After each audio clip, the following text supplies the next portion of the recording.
Coming up on this episode of DL Weekly, Toontown is getting ready to welcome guests again. Tiana is taking over some of New Orleans Square. 2 Foodie Guides have been released. Lots of construction. We finish our conversation with Skipper Freddy and more. DL Weekly starts now.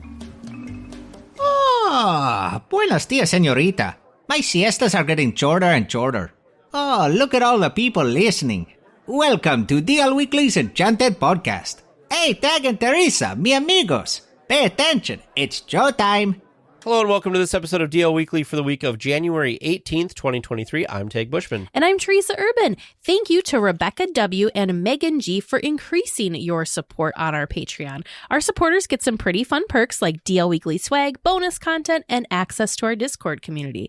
A special thank you to Bill S., Shelby R., Laura R., and Audrey R. for your continued support. Just a heads up for all of our current supporters, we do have a survey going on. We want to hear from you. Let us know things that you like about DL Weekly, things that you don't like, things that you have suggestions on. This goes for, we talk about all sorts of things, all of the different levels of support. There's talk about what perks we're offering, your thoughts on those, as well as some podcast specific ones. So we would love to hear from you. So if you haven't, please go and fill that out. We are giving away a couple of fancy DL Weekly enamel pins to 3 lucky people. So if you're interested, please let us know. And if you would like some more Disney magic in your day, head on over to dlweekly.net/support to join the community. Yes, on the Patreon is where the link to the survey is. Just to be clear, it's for our Patreon supporters at this point.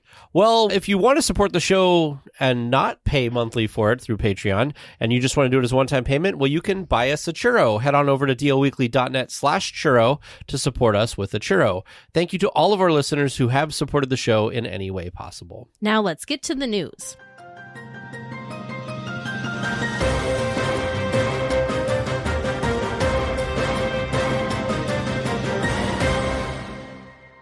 Well, we're getting closer and closer to the Disney 100 celebration, and with that, the partial opening of Toontown and Mickey and Minnie's Runaway Railway. A new Toontown sign has been installed at the entrance to the land ahead of its opening later this month. The Disney Parks TikTok account shared the installation online. I was very happy to see this show up when I was writing the script today, because I did not expect this to show up right away. This was a last-minute add to the news. I told Tag, I'm like, okay, everything's done. And then like 2 hours later, I'm like, just kidding.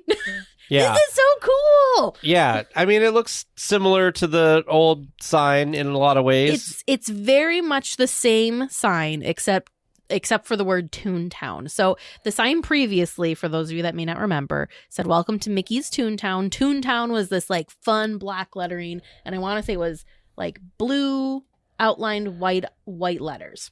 Well, now each letter is themed to a toon. So we've got Mickey Mouse, we've got Donald, Goofy, Daisy, Chip and Dale, Minnie.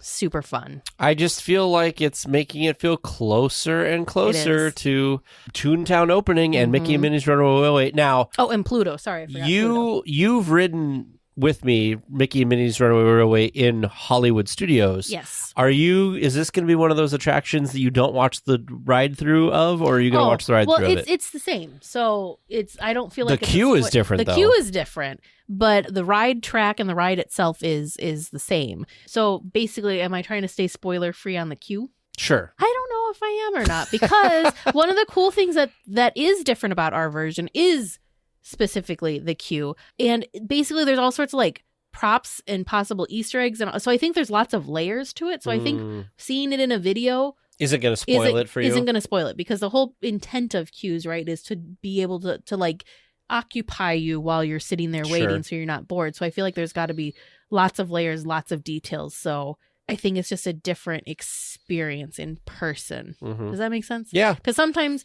unless somebody does like very in-depth coverage of the queue, a lot of times it's just kind of like quick little zip, zip, zip, here's the queue. Yeah, I'm excited to see it. I, of course, am going to spoil it for myself because I always do that. Well, Splash Mountain hasn't quite begun its transformation into Tiana's Bayou Adventure, but Disney is already working on adding more Princess and the Frog to Disneyland. Tiana's Palace will be the name of the location currently known as the French Market. The menu will expand on many of the current favorites, explore seasonal flavors, and offer some New Orleans classics. To begin the transformation, the French Market and the Mint Julep Bar will be closing on February 17th to reopen later in 2023. I'm going to be real honest. I have mixed feelings about this. Okay. I love Princess and the Frog. I love the music. I love the animation. I love the characters. Love it. One of my favorite Disney movies by far. Very excited about the re-theme. Really looking forward to Tiana's Bayou Adventure. I am upset that we don't have any more information as to when we can expect the transformation to begin in Disneyland, because I'm ready for it. I'm here for it. We said our goodbyes to Splash. We are moving on. Well, I am here for Tiana and her friends. I'm here for it. I'm not as, initially I was excited about this until I thought about it. Okay. And this feels too easy to be it doesn't feel like a good re-theme. And it's not that it's not like this location needs a boost.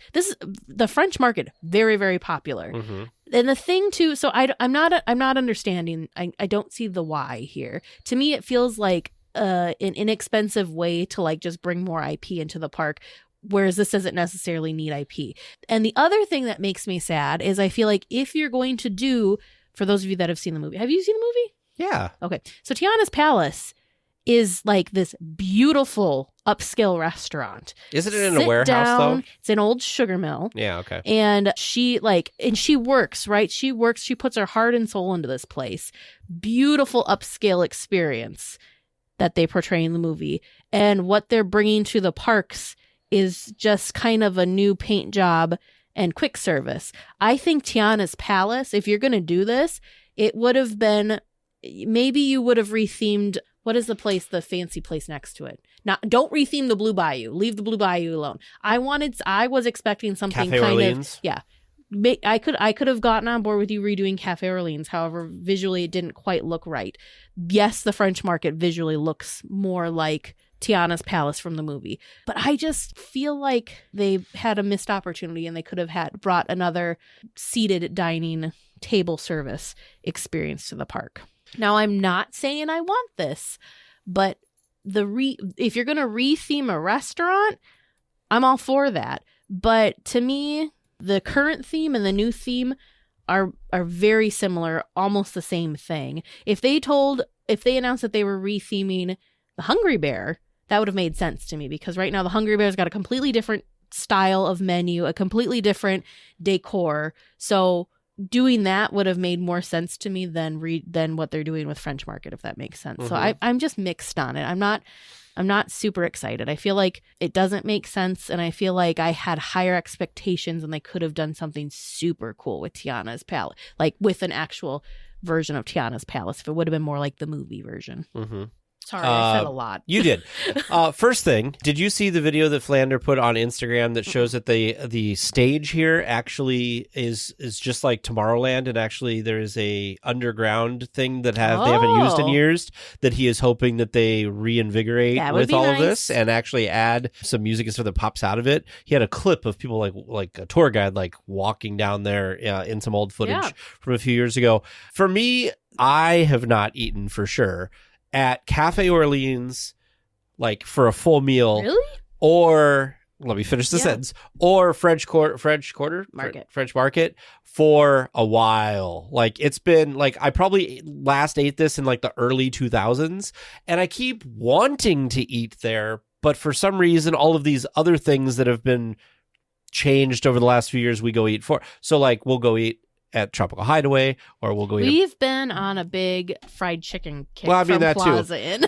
But I mean, we just never, we've also been eating. We've eaten at Docking Bay 7. We're just eating a lot of different places. Mm-hmm. So one of these trips, we should make a point to try to eat at one of these places. Yeah. I'd like to eat at Cafe Orleans. Again, that's a reservation thing, though. I think that's what stops us from there. But I'd love to go eat there. Now, you said all the stuff I would say about this. I'm looking at a street view of the restaurant now. It always is busy. It's always a busy place. Hungry Bear. I'm totally with you. I think they're missing a opportunity here to redo what's there, what little bit is left of Critter Country into something else. You could retheme that to be very Bayou. So there's New Orleans, and then there's the Bayou, which is more like woodsy, I guess I would say. Like you've got the city, New Orleans, and then Sure. you've got the bayou, which is more rural. So you could have Tiana's Bayou Adventure. You could theme all the shops and everything there. Winnie the Pooh, we'll have to figure out what to do with that, but make it bayou and then convert Hungry Bear into her restaurant, because then you're right at the river, Yeah, which that's the seems other like thing, it also too. makes a lot more sense. I Yeah. mean, this is sort of kind of near the river, but not like on the river. So I just think that thematically those things would then be tied together there. Yeah. Where right now I feel bad for the Haunted Mansion, because the Haunted Mansion is going to be like squeezed between It's Tiana's sandwiched. palace and the Bayou Adventure. And it's like, people are going to be like, well, that's Princess and the Frog, Well, but- and that's Princess and the Frog, but what is this? Well, and then to kind of add to that, we also have Eudora's shop, which is over by the Blue Bayou. Well, yes. So I feel like it's interesting to me that Tiana's been kind of sprinkled throughout the land, whereas usually it's kind of they try and keep the IPs together. So Yeah. like for example, Winnie the Pooh, right next to it is Pooh's Corner. Right. They don't have Pooh's Corner like in Fantasyland. Right. So But do you think, so here's the next thing. Do you really think that, I know the store just opened not that long ago, but do you think that store is going to like hang out? It doesn't seem like I a don't store know. that's going to hang out for a while. and it's I don't know. I Because mean, when we were it's there, an like nobody interesting- was in there. Yeah, I think it's an interesting store, but yeah, I don't know. But to kind of build on your thought process with if you were to make Critter Country the Bayou, that doesn't mean Winnie the Pooh and his friends do not need to be evicted. I feel like they still would fit because like woodland bayou ish. Yeah, but the bayou's more like swampy. Okay, And well then they're Winnie the Pooh's not they're really... the forest next to the bayou. Okay. But you could have had, Pooh's Corner's got the treats. I don't remember what the other part of that building is called as far as what the shops part, because there's like the Sure. treat place and then the merchandise place. But then you also have I just remembered the merchandise place that's kind of next to Splash Mountain that is themed to Splash. But you that could could almost, be themed to like... but you could almost move Eudora's over there is what I'm saying. It's Eudora's. Eudora's is the boutique Gotcha. that's over the new like kind of What's the crocodile? Louis. Louis that could be like a little shop for Louis, because it's right there. But see, I don't want. And It's it still doesn't. Pooh Corner. Oh, All of it's the Pooh whole Corner. thing's Pooh Corner. Okay, so then maybe leave Pooh Corner alone, and then move Eudora's, which I don't know if they'll do that. Move Eudora's little boutique over to. It's like a little hat shop. That could be. I think it's called the Briar Patch. Oh, yes, I think you're right. So like that could be where Eudora's is. It right now it just feels like we're spread pretty far out, so that feels a little weird to me. I'm not saying I want them to do this necessarily, but that just would have made more sense to me, is having like a themed area versus kind of having it sprinkled throughout the land. And I do agree, the only downside to that would be now you've got Tiana's place, which is New Orleans themed dishes, plus you have the 3 that we currently have in New Orleans Square. So that's almost like the same. That's 3 of the same, or 4 restaurants now that have the same type of food. So I understand not adding a brand new location, Well, but I don't know. So I know we've gone on about this for a while, but I feel like Disneyland has gotten a lot better with a lot of food, right? Yeah. Oh yeah. The thing that I think Disneyland needs to work on is I think they need better burgers, because Oh yeah. Galactic 100%. Grill and Hungry Bear, they don't look that great to me. I mean, James, you ate the burgers there. Did you like the burgers in Disneyland? Are you okay? So they I'm were gonna that good that he doesn't yeah. remember. Yeah, no, Yeah. I think the burgers are one of the few like typical theme park, like what you would expect to get at a theme park. I guess my thought for Hungry Bear, that's not directly related to this, is just I want more from Hungry Bear because it's such a large seating area. They do have great seasonal items. Right, but I mean, I want them to have a really strong menu in general, and I wish they could just pump the food out faster, because there's so much seating there that I don't... Have we ever been there when it's been like full? I don't think we've ever had a problem finding a seat. Once. I was Even there downstairs? Yeah, once I was there with my family, and it was hard to find seating back during the wedding, but that was also like spring break time. Anyways, we've got super off track. Well, no, so. but like I think it was all related to all of that. So, but yeah. So we have thoughts, but I'm excited about the idea. I'm not excited about how they're doing The it. execution. Yeah. Well, just after last week's podcast, Disney posted the Foodie Guide to Lunar New Year, and it's looking good. It's looking fun. I What are will some of your say favorites? the sad thing is that to get to our stuff, you have to scroll past like Hong Kong, Oh my gosh, and Disneyland. they're beautiful. And yeah, all the other like Shanghai. And I will tell you, the food, oh my goodness. Like I know this isn't Disneyland, but man, what is this? The Donald Duck, what is this? That's not the Donald Duck tumbler. What is this? The Mickey I don't know. pork jelly? Is that what that is? I don't know. It looks really, really, really good though. And There's I some want yummy, oh my goodness, yummy and all cute. this food looks great. This is Disneyland now. Oh, so, good. We're finally at Disneyland. Yeah, so you're at Disneyland.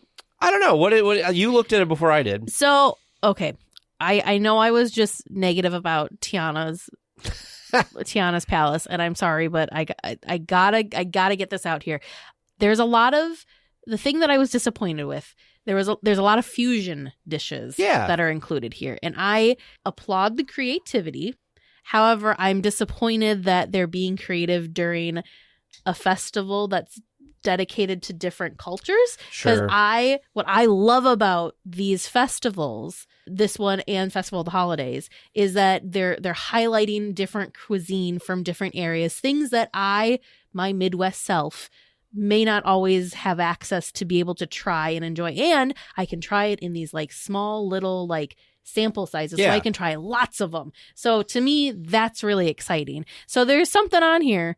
I'm not going to lie, it looks delicious. There's a quesabira egg roll that's available at the Lucky 8 Lantern.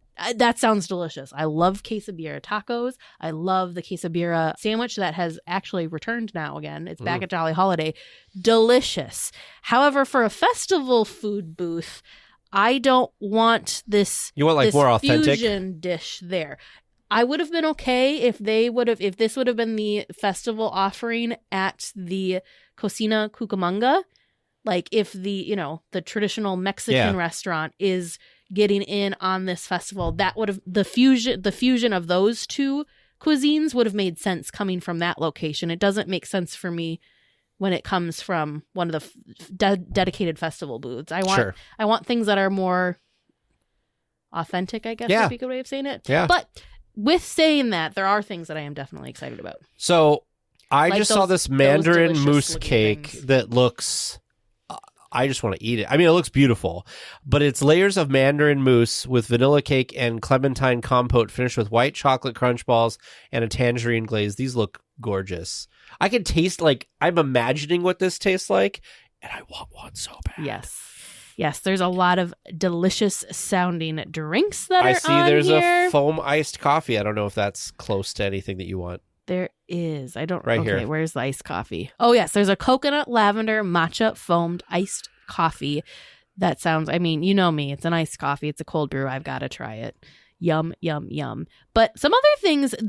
We'll be real honest. Neither of us have gotten to experience this particular festival just yet. So none of these things are things that we have been able to experience and try for ourselves. But I gotta say, the Longevity Noodle Company, the garlic noodles have been on the menu for years now. So because it has been part of for the first time that they announced, that we talked about this dish, I was kind of like, garlic noodles? I've been wanting to try this. I know, but my first gut reaction to this was, how boring. Garlic noodles, I don't know, I could do that at home. I'm expecting a little bit more, but there is something about the garlic noodles because they keep coming back year after year. I also think these spicy pork don don noodles that are also at the Longevity Noodle Company look yummy. Is that what this is? Because this looks like spaghetti with meat sauce. It is pan-fried. Let me tell you. It is pan-fried noodles with ground pork and a spicy chili sauce. Okay, see, the spicy is where you lose me. You wouldn't do it. And then also there's a raspberry oat milk tea at that cart, too. That sounds delicious. I have a weird obsession with bao, by the way, because I love the bao buns that they had at the thing. So now I've got pepperoni pizza bao bun served with marinara, which sounds interesting. Which, to me, we're going to pause. You can have that at this festival, just not at a festival booth. I want them to have this be like the pizza place. Oh. That's the thing you can pick up from the pizza place. I want these fusion dishes out of the food booths. Does that make sense? Yes. I totally understand what you're saying. The char suey barbecue pork bowl with pickled red onion and jalapeno also kind of sounds good. The only thing that's weird to me is I'm looking at the picture they have here, and that bao bun is so white. It looks like it's an uncooked, doughy bun. Oh. I know it's not. Right. But that's kind of the idea. thing. And this thing, what is this, Teresa? So that's the milk tea taro cheesecake, which is available over at Boardwalk Pizza and Pasta. So it's a milk tea cheesecake topped with a taro mousse. It looks very good. It looks good. I'm also excited over at Lucky Fortune Cookery.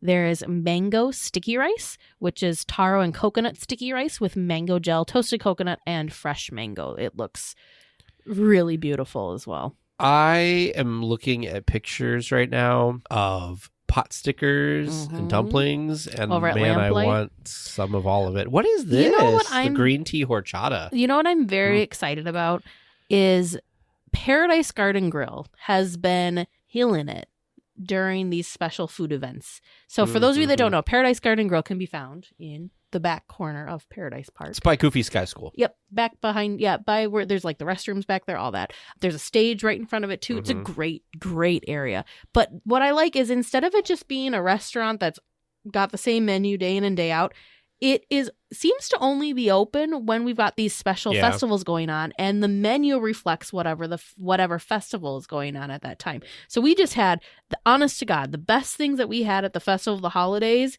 for me, came from that restaurant. I enjoyed the food that we had there more than I liked the stuff in the booths. And just reading the menus, this is the menu I'm the most excited about. What food thing was happening that we had that really good? We had the cake there, and we had the... Oh, that's right. We had the cocoa That was all cake. back there, too. Mm-hmm. And we had Was that that, sandwich, the torta. The torta was back there. It was so it was good. very good. Very good. But the thing that sounds, one of the things that really sticks out to me, probably the most, is there's a tiger milk tea with boba bam brown sugar boba in it. Yum. It just looks so, so good. The white chocolate apple bread pudding at Pacific Worth Cafe is Granny Smith apples with white chocolate and creme anglaise with whipped topping. That looks really good. Okay, I know, Teresa. I know. You make, because I say, oh, I'm not that interested in the food, and then I sit here and talk about the food. Here you are. Shrimp lo mein also looks pretty good because I'm a sucker for shrimp lo mein. But there's also a seasonal churro that it sounds really yummy to me. What is it? Over at Goofy's Churro Cart, there's an almond cookie churro, which is coated in cookie crumble and topped with an almond icing. Oh, that would be good. It looks really yummy. Sounds really good. Oh, these Grand Californian, there's like these little bunnies. I thought this was fun. The turkey leg cart is getting in on the fun. Oh, Lord. You can get a teriyaki turkey leg. I just don't understand the turkey leg thing. Turkey legs, just not my they're thing. not my thing either, but they have a following. That's for sure. All right. Well, So, Foodie Guide number 1. yeah. check. Well, not only did Disney post the Foodie Guide for Lunar New Year, but the Foodie Guide to the Disney 100 celebration at Disneyland. You got a better chance to look at this than I did, because the only thing I saw, for some reason, the big thing they're pushing this time is lemon. There's lots of lemon. Yeah, but I will tell you that, where was it? This platinum trifle. Layers of chocolate cookie crumbles, cheesecake, cherry compote, chocolate cookie mousse, and a creme fraiche chantilly with crunch pearls and chocolate piece. Is that what this is? No, that's not what it is. You're looking at Mr. Banks' shortbread Oh, tart. that's it. Caramel and chocolate ganache in a shortbread tart, purple-colored white chocolate mousse, sea salt, edible silver stars, and silver crunch pearls. I'm sorry. I love that this is themed to Mary Poppins. It's Mr. Banks from...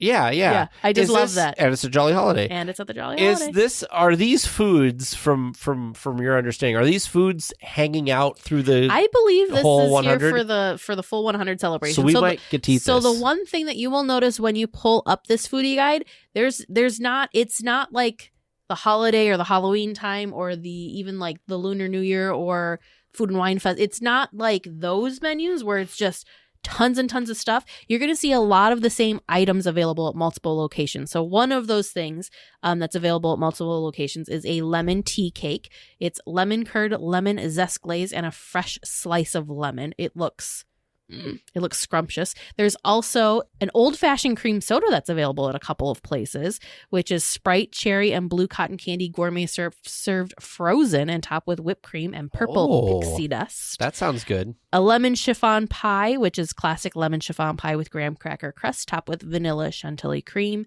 But yeah, lots of these things I thought was interesting. you could get at multiple locations. Whereas normally when we get a foodie guide, it's like, oh, you want the butterscotch soda? You have to go to this one spot. I mean, maybe the super popular items, for example, gingerbread, like the little Mickey gingerbreads, they'll put at multiple locations because they're so popular. But I think since these are here for such a long period of time, they have them kind of spread out a little more. The one thing, I love purple. There's a lot of purple with this celebration, which makes me very happy. The sparkling grape. It is Sprite with grape syrup topped with a candy strip. Now, the candy strip I'm not that excited about. It looks like it's one of those sweet and sour, like fruit roll-up almost kind of things. But, man, this Sprite with grape syrup looks so good, and I would like to try one. Man, this churro's got these pearls that I don't like. But anyway. But no, are they chocolate or are they sprinkles? Do you not like the ones that are chocolate? I don't like the pearls because they're always too hard. Oh. See, I only like the long, tubular sprinkles. But I'm saying those may not be sprinkles. They may be. Do you know what a six slit is? No. So do you know what an M&M is? Yes. Think of it. Think of that. That yeah, might but they're be still like a tiny... hard. I like soft. Oh. So the longer sprinkles that they're kind of soft. No, I know what you're talking about. Anything like this, even the granulated sugar, I don't like that texture of because it's Gotcha. Well, there's tons of things, and like I said, the thing that's interesting and fun and cool is that it's the same items, but you can get it multiple places, so you don't have to worry about being in the right place at the right time and hoping that they don't run out, that sort of thing. Lots of opportunities to be able to try this stuff. Here's that trifle that you were looking at. Oh, that looks good too, though. But yeah, for just for an example, I'm just scrolling through what's available at Disney California Adventure. Well, that lemon chiffon pie, which I just told you about, that was available at least at Hungry Bear in Disneyland, if not other places, is available at the Boardwalk Pizza and Pasta. It's also available at Flo's V8 Cafe, and it's available at 2 to 3 locations per park. I think that's really cool that they're doing that. I have some reservations because for the last food thing for the holidays, I had the special from Alien Pizza Planet that was the charcuterie board pizza, which I thought was really good. Mm-hmm. This I love French onion dip, by the way. The French onion dip pizza, which is mozzarella Gruyere, caramelized onion, and sliced roast beef served with a side of beef au jus. Usually the pictures they take make it look very appetizing. This does not look that appetizing, but I might try it. It just looks a little iffy. That's all. Ooh, there's also this celebration cake that I forgot to talk about before. It's pecan brownie, chocolate truffle mousse, red berries, and milk chocolate mousse glazed with chocolate ganache and topped with a star.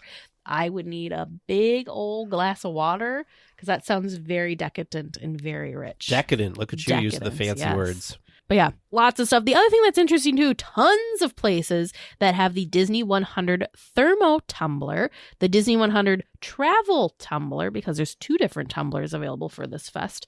There's a Disney 100 Mickey Mouse Sipper, a Disney 100 Platinum Mickey Mouse Balloon Bucket. I've seen photos of that. It's very pretty. There's also a Disney 100 Poison Apple Mug. That's cool because it's like a shiny purple apple with the platinum poison dripping on it. And of course, we've already talked about the Disney 100 Magic Key refillable popcorn bucket and just the regular Disney 100 popcorn bucket. There's also a Disney 100 Star Glow Cube and a Disney 100 Mickey Mouse straw clip. He's like hanging on a balloon. Isn't it cute? Can I take us off topic for 1 second? No, we never go off topic.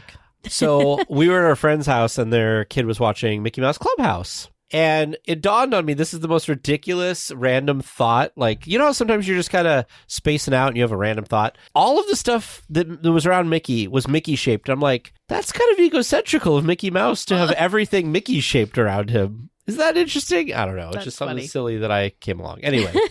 Well, along with food for the Lunar New Year festival, there is also some new merchandise. Among the options are a Lunar New Year Loungefly bag and a Loungefly wallet, sweatshirt, stationery sets, and more. That, and there's a ton of other merchandise that can be seen in the link to our show notes. I was most excited about the Lunar New Year stuff myself. Oh, really? Because I was scrolling through it. I'm like, why are we not talking about this other stuff? Because there's just so many new merchandise things that were listed here. I did see, let me see if I can find it. There's a very long article linked in our show notes that has a million items on it. Tons. Are you talking about the Retro Disneyland t-shirt? The Big Thunder Mountain Railroad t-shirt. That one, yes. I need this, but I thought you were going to get excited about the happiest place on Earth, Disneyland. That one's not too bad either, but This one. And that's the one I thought you were going to get excited about. Is the vintage Disneyland set. Big Thunder. Because the last time they had a Big Thunder t-shirt, I didn't jump on it and it went away. And I was very sad about that. But I really like this. But I've made a commitment to myself. I have too many Disney shirts now. So if I buy another one, I have to retire an old one. So that's going to be challenging. That is challenging. Okay, I'm still scrolling to get to the... I also laughed because there was a whole section here in the middle that had this new, like, Mickey thing with Disneyland. It's older. But they kind of, like, I feel like they just went on some place where you buy different shirts and they're like, put it on that, put it on that, put it on that. He's everywhere. So, for the Lunar New Year merch, this backpack, I don't know. The color combination is doing it for me. So it's a black backpack. It has a gold handle on top. The front pocket, it looks like a red envelope. And then you've got Judy Hopps on there because it's the year of the rabbit. And then a bunch of different like lanterns. It looks like there's some fireworks going off. It's just, I love the color pop so much on this bag. The Loungefly wallet features the White Rabbit from Alice in Wonderland. The sweatshirt, the new Lunar New Year sweatshirt, features Judy Hopps again. It was one of those things I didn't realize how many different rabbits we have in the Disney universe until I was seeing all of them featured in different ways. There's a Thumper long sleeve t-shirt as well. He's so cute. The Lunar New Year stationery set. This was cool to me because do you know where these rabbits are from? The ones that are in the boots here? They look like they're from Sleeping Beauty. Oh, no, that's not what it's when she's dancing with her woodland friends when they find the prince's like cape and boots and the two rabbits go in there. I'm like, what? That's a deep cut. I love it. I love it though. And then we also have a Thumper Lunar New Year necklace. Love Thumper, by the way. I really liked how they incorporated how they were able to incorporate multiple characters and the fact that they have uncredited rabbits from Sleeping Beauty was just super cool to me. Did you see this Coco puzzle? Yes, it's gorgeous. It is gorgeous. Now, something I've wanted for artwork in my house for a long time is something really colorful with a pop of color. You go. This might be it because right now I've got the stretching room puzzle in our living room, but I might have to add this to the collection. I'm just looking through the rest of the stuff here. Oh, look, you got another rabbit mug. There's a jacket, there's the mugs, there's the pins. Oh, yeah, and Oswald. That was the other thing I thought was really exciting was we have an Oswald pin. I really like the ears. Really, really like the ears. I kind of like this 2023 year of the rabbit t-shirt. There's yet another Disney rabbit. I'm excited. Oh my goodness, there's so many. There's too much on this page that it's just tons and tons and tons of merchandise. Goodness gracious. Somebody had their work cut out for them on that one. Well, last Thursday, Anaheim Ducks Day took over Hollywoodland in Disney California Adventure with a lot of events. A cavalcade, player meet and greets, and fan zone were all available to Ducks fans. Maxwell Simkins from the Disney Plus show The Mighty Ducks Game Changers appeared with the team. There was some exclusive merchandise that sold out pretty quickly. Some of the activities spilled out into downtown Disney where there was a DJ, appearances of the Ducks mascot Wild Wing, and a hockey skill shot activity. I thought this was fun. Hockey is not my thing, but clearly very popular because it's the local Anaheim Ducks celebrating at the local Anaheim Park. I think it's a fun matchup and a fun thing that they do. They've been doing this for years. Didn't they? Disney used to own Duck, because it was the Mighty Ducks. Yep. There is a connection there, but I just think it's really cool that they've continued on with this like fun-filled day in celebration. Now, you're going to laugh at me. Okay. I saw this picture of Wild Wing, which is their mascot. And in quick glance, I honestly thought it was Donald Duck wearing a ski mask. Oh. And then I realized, no, that's not Donald Duck. Because, and here is Donald Duck on Anaheim Ducks Day. So that is not Donald but yeah, Duck. It seemed like for fans of hockey and the Anaheim Ducks, it looked like a great I think it's fun thing for everybody. And oh wow, look at this! Is this a hat or is this a hockey? What is this? I'm not sure what that is, but yeah, it's one of the merchandise. Yep, but it looks like the mascot Duck's mask is what Tag was talking about. But yeah, very very cool. Well, the Orange County Register has some good reporting this week about the downtime on the hottest attraction at the resort, that has gone up in 2022. Rise of the Resistance, the headliner attraction for Star Wars Galaxy's Edge, rose from 80 minutes of downtime a day in 2021 to 122 minutes a day in 2022. Thrill Data Metrics provided the data to the register. This made me sad. It did make me sad. You actually had a story that I'm sure you're going to talk about in a minute about what could be causing that. But I did notice, when it first opened, it had a bunch of downtime. It's a new attraction. It's going to have downtime, like working out the bugs, getting everybody trained and used to things. And then, of course, because it is so popular and so many people are enjoying it every single day, I feel like it's definitely something that just, breaks down. It's really high tech. It's won tons of awards from different themed entertainment companies and stuff that rate all of these things. So, when you have such a complex attraction, and we've talked about this on the show before, if you haven't ridden it, it's kind of like 3 attractions in one. So you'd think about like downtime of just one attraction that's just one attraction. But if you have an attraction that's basically 3 attractions in one, you might have higher downtime just because it's so complex. But you had a story from somebody that was a little more personal. Yeah, so one of our Weeklyteers was in the park this past weekend. He was there on Saturday, and I don't remember the total of time this poor person waited in line to then finally get on the attraction. It was like 2.5 hours or something. It was a crazy long time. When they got into the queue, I want to say the posted wait time was like somewhere around an hour, and then it jumped to 95 minutes, but they actually were there for like 2.5 hours. And the ride actually broke down while they were in line. So that's part of why they were in line for so long. But when they finally got on the attraction, they said when they got into the room with the bridge, for those of you that have been there, so that's the first Kylo animatronic that you see. The Weeklyteer felt like they got wet, like something dripped on them. And so they kind of started looking around like, what the heck was that? Well, they noticed there was a puddle on the floor. So the roof, again, it was raining a lot on Saturday, for those of you that don't know. It was raining quite a bit in Anaheim. So the roof must have been leaking. Otherwise, I don't know what else would have been getting dripped on them at that point. But yeah, right. There was a puddle on the ground. So I'm sure that's not helping things. And that could have been part of the reason why the attraction had gone down while they were waiting in line. But I mean, that was just, yeah. Well, and that's what, we've talked to cast members that have worked attractions before, and one of the things is that there's sensors on some of the floors. Yeah. So if somebody steps out or something falls out, that they can stop it. Well, if there's a drip, that's going to cause a problem. That's going to cause because issues. It's so complex. It's a really long like reset phase to get everything working properly and stuff again.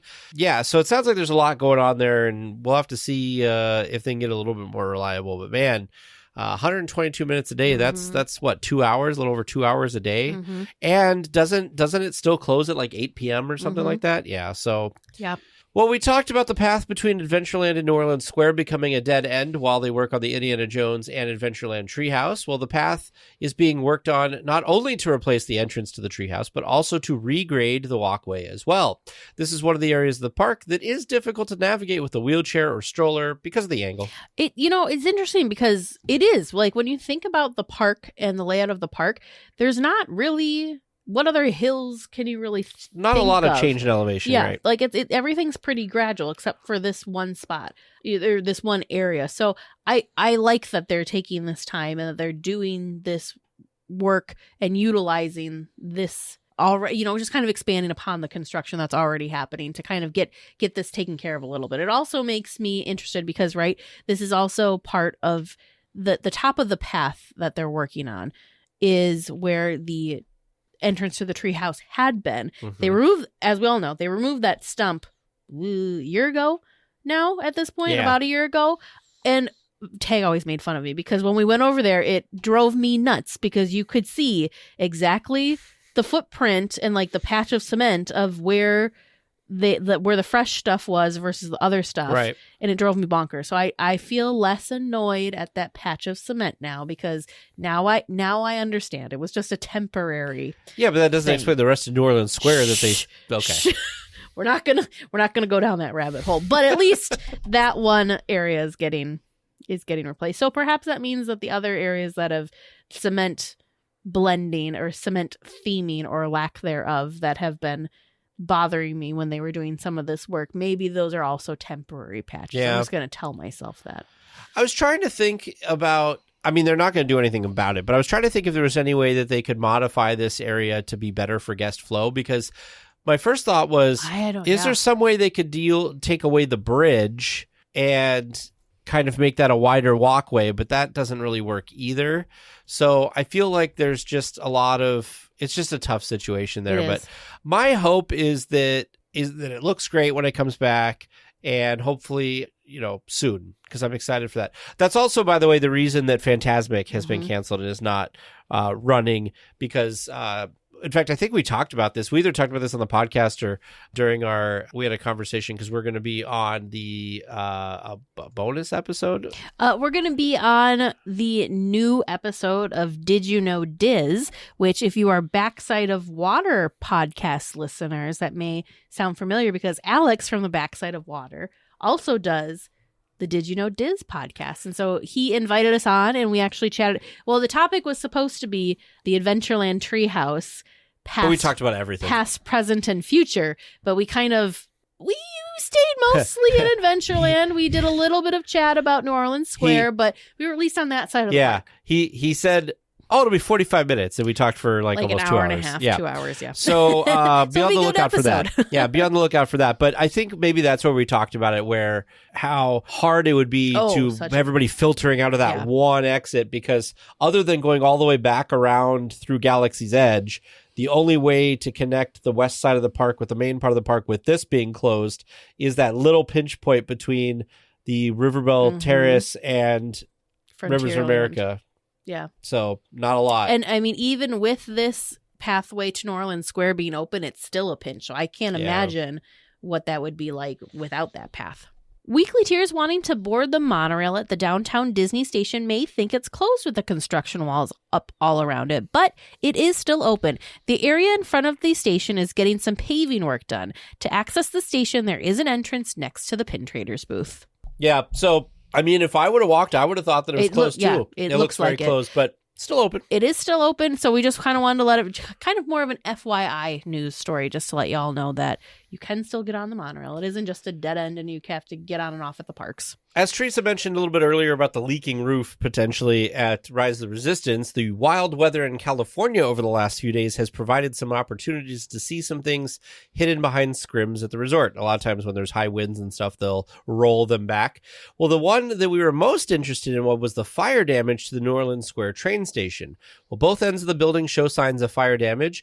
Railroad cast members reported that some equipment in the building that operates the station lights were damaged, so they're using radios at the moment to make sure that they know where the trains are. This means that only 2 trains instead of the normal 3 can run at the same time, so there might be a little bit of a delay if you're waiting for a train. So the thing that stood out the most to me on this is we got this information from Mice Chat and these photos from Mice Chat. So link, of course, is in our show notes if you'd like to go check these out for yourself. But the thing that they pointed out in the first photo that I don't know if I was paying too close of attention on other things when I saw other photos, but you can kind of see how much or how big this fire was if you look at the trees just behind this part of the station. The tree that's directly in the center here, it's mostly brown and dead leaves, as compared to the left and right side, which you can see where the green is, and that it's brown dead leaves up all the way to the top of that center tree. So that kind of gives you an idea of it wasn't, they say a small fire, but that seems a little bigger than a small fire to me. And especially with the photos that they showed of damage along the sides that are on the roof, it almost looks like the shingles are melting off. I will say that I'm a little surprised, because I would have thought that with the damage we're seeing, that more of the roof would have been damaged, but really you can't tell except for on the sides. And because of all the fire damage that looks like in the tree there from the heat, I'm wondering if it was more in the back side of the building.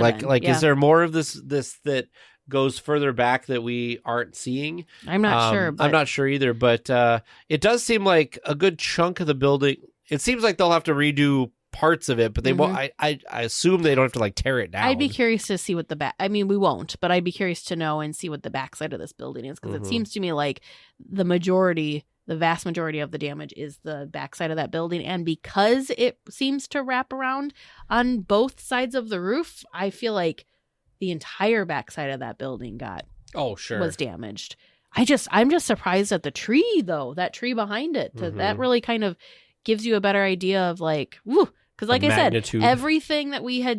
every report that we had seen up to this one was that, everyone just kept calling it, it was a quote unquote small fire. So I just took it at that. Oh, it was a small fire. Well, I would consider this to be larger than a small fire.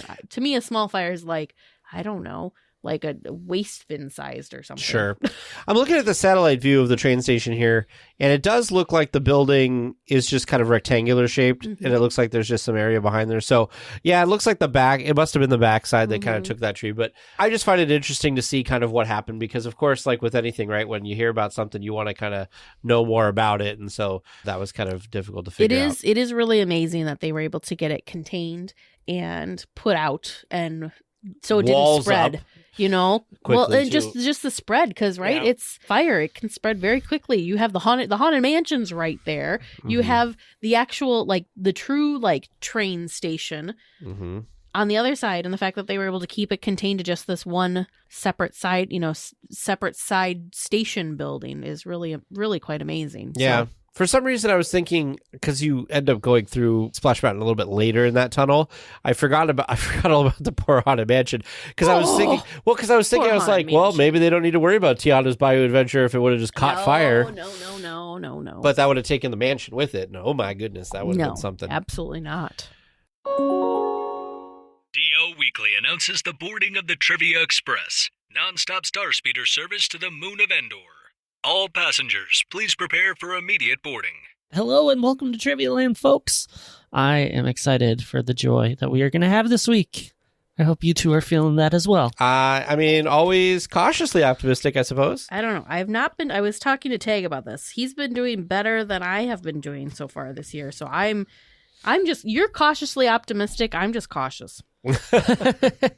Well, you're coming off a really good week. So let's see how we continue it. So my question for you is, what attraction features fun-loving Frizzante roadsters that were modeled after 1950s Italian rear-engine microcars? Oh, Luigi's Rollickin' Roadsters. Got that one quick. Number 2. True or false? Luigi's Rollickin' Roadsters is the first at Disneyland Resort to use a trackless ride system. True. True. Wow, sound confident there. Very Tag. confident, Tag. Well, I feel like there's something that I'm just easily forgetting, but I think it's true because Rise was the first, right? Like the second, right? Because at Disneyland, yeah. All right. Question number 3. Our inspiration for focusing on this attraction from listener Kate A. How many different songs can you hear on the standard version of Luigi's Rollickin' Roadsters? And this is not including any holiday overlays. Ooh. 7. I was going to say 6. So 6 and 7. I don't know. You think of the time that we were sitting there waiting for them to go through all the stuff. They weren't going through all the songs when we were sitting there for the reset. Yeah. But I like the, my favorite is the, A Mambo Italiano. Yeah. Teresa, do you have a favorite that you want to sing to? I don't know what my favorite is. It's one of those, as soon as my favorite is not necessarily the song, it's the dance. Ah. So I don't remember which one's my favorite because, yeah. Well, that's because the dance changes every time. It does. The dance changes, but each song has their own, choreography. They got their own feel. I don't remember which one it is. All right, our last question this week. Each of Luigi's family members have their own names and unique looks, except for twin sisters Rosa and Gina, who spot a coral color. How can you tell the two of them apart? They have a what? A coral color? They're coral color cars. And how can you tell the two of them apart? I'm going to say tail lights. Ooh, that's a good one. Tail lights. Now, are they identical twins? Pretty much. Why you got that look grin on your face? For those of you listening, Teresa has this maniacal grin on her face. The first thing I could think of was their eyes. So you think it's their eyes? Different eye colors. Yeah, like one's got blue eyes, one has brown eyes kind of thing. I'm going to go with eyes. Gut instinct. We'll see if it pays off. How about you listeners at home? Do you know Luigi's Rollickin' Roadsters pretty well? Do you think TNT did well? Well, we'll find out together after our discussion. Well, this week we continue our fun discussion with Skipper Freddy. So I want to, you said so many things, and we're going to have you back on to talk about your time on all of the other attractions. So I think I decided we'll just focus on Adventureland stuff. So before we get to the Jungle Cruise, of course, can you tell us about what it was like to be working on the Swiss Family Robinson Treehouse? Oh, yeah. and if you're excited for the new yeah, one. and what your thoughts are. Definitely excited about the new one. Gosh, I'm not excited about the name. I don't know why. Yeah. The new thing is these very, very long names, but that's okay. Yeah, right. The Adventureland tree, inspired by the Swiss Family Treehouse, written by Robert Louis Stevenson. Yeah. When he had by Walt Disney, inspired for part 2. Yeah. Swiss Family Robinson Treehouse. Mm-hmm. I'm sorry, you're going to get a history lesson. No, that's perfect. So when I worked there, it was really a simple part of your rotation. You stood at the bottom. When you got to the position, you bumped the next person, and that person walked up the tree to go see if there was any code V's. You know what that is? Mm-hmm. See if there's any code V's. See if there's any code T's, which is teenagers doing something stupid or dangerous for themselves or one another. And then you just kind of walk through it and you come back down and you move on to your next. That person would move on to the next position. And then you were there for 15 to 30 minutes, depending on how long it was. And you stood there right by this entryway. And the goal there was, we don't want you to ruin Walt Disney's original Swiss Family Robinson Treehouse. Mm-hmm. Please don't take food and drink up there. Gotcha. And so we were there standing by a trash can to say, sorry, can't take that milkshake up there. Throw it away. Or Sunkissed, I presume, was where Bengal Barbecue is now. So that was like you would take a big foamy orange drink. Nope, can't take that up there. So then you're basically the trash monitor. And when you got bumped, you walked to the tree and you came back down. Now, sometimes if you were there at a party like a grad night or something, you went up there more regularly. You go a couple times to make sure there's not a certain smoky smell going along in the experience, or that young lovers had lost themselves in the tree somewhere. And so you're just paying attention to that. When the update came with Tarzan, mm-hmm. there was a lot of controversy around that. People were upset about that, right? As we are. This new modern age where we I sound like old man. This new modern age where we get really upset about people taking away our attraction. Yeah. Like Mr. Toad's Wild Ride was taken away and in Walt Disney World and replaced with Winnie the Pooh. The outrage at the beginning of the internet. People were so furious. And that's how we are. Well, that Tarzan thing happened prior to that, so that it wasn't allowed to be as much outrage, or at least, not on the internet, not the way that we get outraged now, where we're showing pictures and we're saying this is better and we've got history to back us up. Right. But when it happened, people were clearly like, Tarzan, well, I guess it's all right. I like a new attraction. Static figures, that's kind of weird. Okay. Did it kill the attraction? No. People still went up into it, excuse me. But here's the interesting thing. You got rid of all the kinetic energy, though. Oh, yeah. They got rid of all the kinetic energy. But here's the thing that happened. I'm going to do a big name drop here. Just let me drop this name on you. Mr. Tony Baxter and I had a conversation one day, and we were talking about the Swiss Family Robinson Treehouse. And what everybody else misses is that the bulldozers were there to take out the Swiss Family Robinson Treehouse. That was the goal. Eisner was down with getting rid of that sorry old thing. Let's put in another shop. This needs to be a shop. Let's bulldoze this thing. And Tony and his team said, let's advance something a little bit better here. Let's do what needed to happen all along. We need a screen. All the places have an entry into their lands, but here you have this sort of unnatural jump from the jungle into New Orleans. We need a screen there so that when you look, you see a jungle coming from New Orleans. We need this block off. And so from Tony's perspective, he saved Swiss Family Robinson Treehouse from the bulldozers. And when you take it from that perspective, you go, okay, so it was Tarzan. And as much as I love Phil Collins, it's not, the Swiss Capoca. Swiss Capoca, yeah. And so there's this desire and to not destroy it, but he saved it, and on a very, very, very low budget. So it's those kinds of things that are really exciting. I meant to say this, though. I'm sorry. My favorite thing to do at Swiss Family Robinson Treehouse, Swiss Kapoka, the trash cans at Disneyland. If you ever have a meal on top of one, Yes. if you tap them, they have this amazing snare drum sound because the way the doors, the hinges on the doors and everything sound. If you tap them, you get a pretty good sound of a snare drum. So I would sit down there, no visitors, nobody's coming by, but that Swiss Kapoka would come on,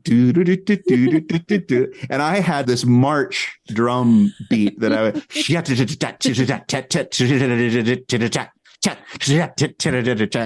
and people would come by and be entertained by this stupid tiki room guy who's hanging out in front of the thing, and that is what killed the time or used up the time for me every time I had a shift on that.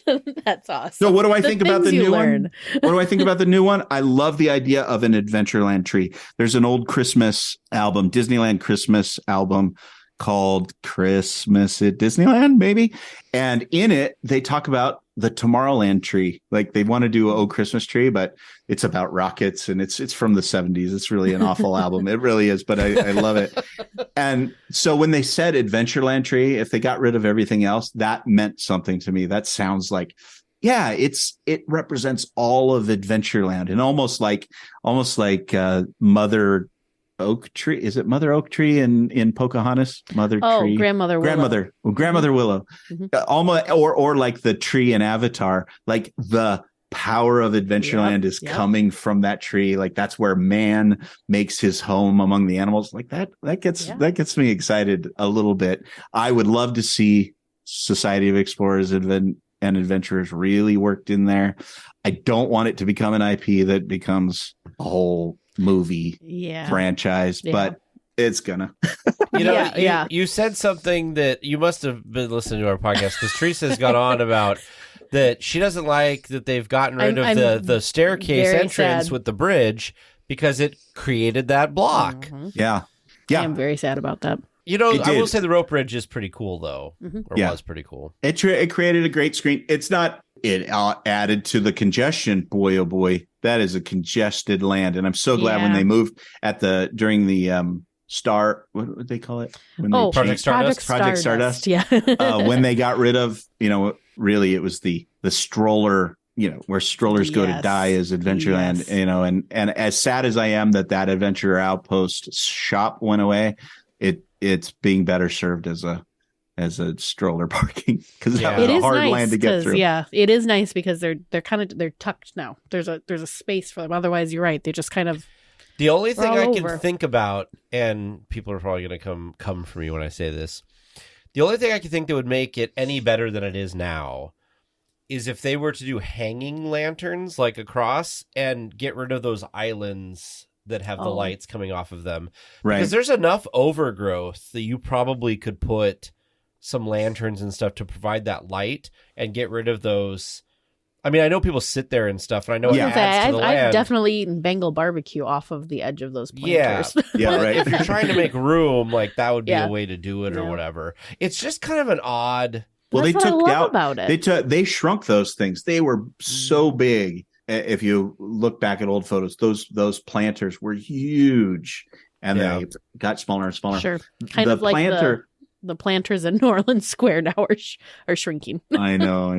It's hard. If people want to have a place that they call their own, which is their Disneyland, which is their, it's the common people's yacht club, is to have an annual pass at Disney. Yeah. This is our place to go. We're part of a club. If you want to have that, then you have to allow more people, because it is. Oh yeah. It needs that, or you got to raise the prices, and that's not tasty to anybody.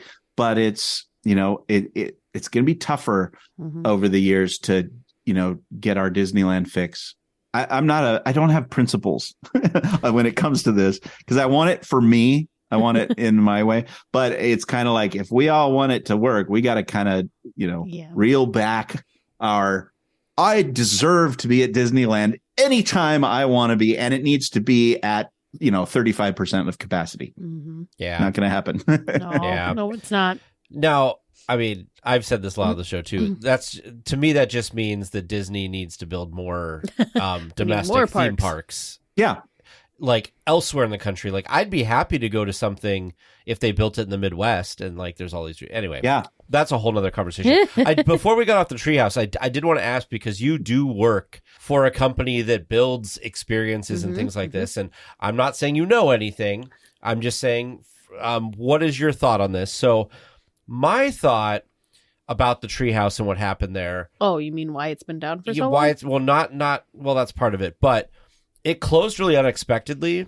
And my theory is that they found like structural issues, like some like there was structural like steel issues, and that because when you look at photos, it looks like they've like taken pieces of the bark off and they've done things, and then they've like put the bark on. And so my thought is they found a crack or something. Yeah. And they closed it, and then they surveyed it, and they were like, well, what would it take to get rid of it versus what would it take to fix it? And what can we do with that? And my guess is that they were like, okay, well, we'll keep it. I'm sure that people like Kim Irvine. I'm sure Kim Irvine was like, listen, if you go to get rid of this tree, we're going to have angry pitchfork people out there. So why don't we just repair it and do something cool with it? So I'm glad that they're bringing back the kinetic energy stuff. But does that seem... Yeah, I really don't know any information about it. Yeah, but, no, I didn't think you did, but I was just curious. But speculation, if it really did happen, like you said, that it was sort of abrupt, and I must have missed that news cycle, but it could make sense, because think about that bridge. Yeah. What was that bridge doing? It's attention. And this 1960s structure, which is made out of cement and steel, is being pulled on. They can adjust that. This is totally speculation. I have no idea. Yeah. But there's an engineering problem with anchoring something to one thing. And if they say, okay, it might not be safe, OSHA has changed everything within the parks, the things that we had come to expect for a long, long time, and now have to be, you got to run through, Big Thunder Mountain. We didn't used to have little swinging gates. You just got in the train. You were expected to stay behind the yellow line. Yeah. That was it. But it's all of those things that do come together into some of those decisions that get made. And when those decisions need to be made, it is about, what are we going to save? What are we going to lose? Are we ready to turn this into something else? It's valuable real estate. It's a valuable little piece of acreage that thing takes up. What are we going to do if we tear it down? What are the consequences if we do something else with it? How could we salvage this? And taking the success of a Jungle Cruise movie, taking the success of a potential Society of Explorers and Adventurers and all that stuff, and the feelings that people have for mid-century stuff, and a potential Swiss Family Robinson movie. Well, let's do it. Let's do it tastefully. Let's bring back some of the things that people love, which they've been doing more and more and more of. And I love that. People mover. Yes, bring back the people mover. But it's that kind of thing. And that's the people mover is a great example for your question, or a good reason for your question. What went wrong with the Swiss Family Robinson treehouse structure that made them have to make that change? It's the same thing that, hey, rocket rods are fun, kind of, but they're also wrecking the structure that they live on. So they had to go that way. That's a good question. I can't wait to find out where that turns out. Everything comes out at some point. Like somebody who works there now, somehow 20 years from now will write a book about it or something. Yeah, right. Well, and this is the other thing. This is probably more likely, and probably where we just miss the point, is that is a terrible bottleneck of human beings. Mm-hmm. And so having that tree in the way was great for a time, but it's really having the bridge support there. It had to go. And it's probably pretty obvious, and it will be obvious to us as we kind of feel how wide and easy it is to get through there in times later. Yeah. Very true. So, moment we've all been waiting for. Let's take a spin on the world famous Jungle Cruise. This is such a fun attraction. It is, I would say it's both of our husbands' top, if not favorite attractions. They are both huge fans. Work it. Honestly, we could go to the park with them and they could go round and around on. There's just something about it. And like we said, I don't know if it's that human connection, if it's the Mark Davis, scenes that are still there. I'm even loving the updates that they just did. I think it fits in with the storyline and ties into the storyline well. And I just love that there's Annette and Maggie with her magnified. Like, I love that the new characters even have names already and all that stuff. Yeah. So there's just something about it. So tell us about working on the Jungle Cruise and some of the great things and maybe some of the not so great things. Yeah. So I'll start today and go backwards. I have never taken Jungle Cruise off of my resume. It was the first job out of high school. That's awesome. It still sits there at the bottom. I worked for Dick Clark Productions for a year. That one is about to get bumped. If I have to go into another job search, that one's going to get bumped. Like, I can't believe I'd be getting rid of Dick Clark, but Jungle Cruise is going nowhere because an interview where people go, wait a minute, you worked at the Jungle Cruise? Like, they don't care about the other stuff. They just know, wait, maybe I was on your boat. Maybe I rowed your boat. Yeah, I probably have pictures with you. That's what they say. And you're like, this is it's really something that has triggered, it triggers a happiness, a joy, a memory in all of these people that really strikes, just like, this is the real thing. This is what meant something to me as a kid. And there you are standing right in front of me and you want to work for me? Yes. And then my partner, Mel, will always drop in a meeting. Oh, by the way, I don't know if you know this, Freddy used to be a Jungle Cruise skipper. And then they go, oh, really? And then that takes the pressure off of him. Like, now all of a sudden everybody's like friends. One time after I worked at Disneyland, I worked at the Disney store. I guess it was between a couple things. I worked at the Disney store in Portland, and there were two Japanese girls in the store. And I looked over and I was like stocking the pile of plush. Oh, yeah. And I looked over, and this is back when the Disney store, we wore cardigans, blue, like Letterman cardigans. Ridiculous.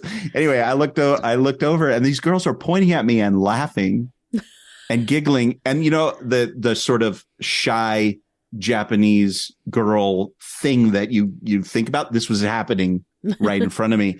And then they got the courage up. One of them got courage up and walked up to me, and they're trying to to speak to me in broken English, and they pull out their wallet and show me a picture of me and them at Disneyland in my Jungle Cruise skipper outfit. Before you move on, I was going to ask this question. What does it feel like to know that you're like in people's photos? It's like, weird. I've been looking. I go onto YouTube. I don't know. I'm into myself. I don't know. That would be sad if I was. But I've looked on YouTube. I would really love to find. I type in Jungle Cruise Disneyland 1989. Yeah. And I've looked because it would be so precious. It's kind of like the John Lasseter search for a photo of John Lasseter on the Jungle Cruise at some point, because he was a Jungle Cruise skipper, but never got any photos. So but I do have some photos. I'll share them with you guys as you asked. But yeah, so that's today. That's me today. Is it still influences all of that stuff? But working on it, it is this little bit of celebrity. So this is interesting. The Jungle Cruise was up until 93. I'm going to get that wrong. There's books about this, but up until about 93, 94, maybe 92, there were no girls on the Jungle Cruise. There were no female skippers. And so it was a fraternity. It was guys. And it was sort of this, we're fake sailors. We're fake. We're not really in a jungle, but you sort of adopted this machismo and bravado of that. And we knew ourselves to be better than the Star Tours guys in their tights. and we knew that they're, look, Fantasyland people. And we were diverse. You definitely were diverse on the male spectrum, right? Not everybody's machismo, not everybody's, I was so skinny. When you see the picture, I was so skinny. But I acted like I was the man with the big, like The Rock. Yeah, I imagine. Well, yeah, when he came out and played that movie, it was me he was playing. right? Makes sense. But we really had this sense of this is a guy's only thing. And then what would happen at that time is there were the reflection of that in the culture there was that also girls were interested in, oh, well, he's a Jungle Cruise skipper. So there's this, or maybe I just dreamed it. But the point is that there was this like set aside group of people. And there was a time there when I heard, oh, they brought girls into the jungle, right? I'm saying this with quotes. And there was sort of this outrage, like, wait a minute, you're ruining the thing that was the thing. And then there was this sexism to that would say girls aren't funny, right? Or even worse, they would say that when a girl does sarcasm, it doesn't come across as Skipper sarcasm. It comes across as being witchy. Yeah. And that's not fair. Right. Yeah. It wasn't fair then. And actually, one of I wish I could remember her name. It's on the tip of my tongue and we're actually friends. But there was this one gal who worked there who was a lead and she did all these kinds of stuff. And she went to bat. She went to fight for women with costumes. Like, imagine this. You in the summer, if you were wearing a ride that had you wearing a skirt. Right. Imagine the freedom of wearing a skirt in a Southern California summer, and you still have to wear nylons all the way up. And they're broiling out there. Like it wasn't even. And she fought for that, and she won that they didn't have to do that. And she fought for Jungle Cruise girls, and she won. And it isn't the jungle better? Because of it. One of my best skippers I had was a female. One of our favorite skippers is female. And it just adds to the diversity of jokes that can be told, too. Because there are things that the women will, things that the women will say joke-wise that if, one of my favorites. Like Indiana Jones. He's looking for lost treasure in there, but I'm right here. I'm right here. Or the one where he's like, I'm going to scare off the hippos. Yes. What is she I saying? love you. I love you. Yeah. I want to move in. Yeah. No, that's tremendous. Okay. So that portion of the story aside, where I would really get into the character. I believed I was driving people. When I spun that wheel that does nothing, I would spin it as though it did. Cause you get to know the track, you get to know the rail. And you can feel the tip and Spoiler when alert. it's going to, you're going to know when to tip this way and when to spin it. You can do it without looking. And it feels like you really did it because you know it when it happens. We didn't have Indiana Jones when I was there. So you really you didn't see any more people. When you left the dock and you said, say goodbye to the people on the dock because you'll never see them again. That was the last time you saw people for 8 minutes.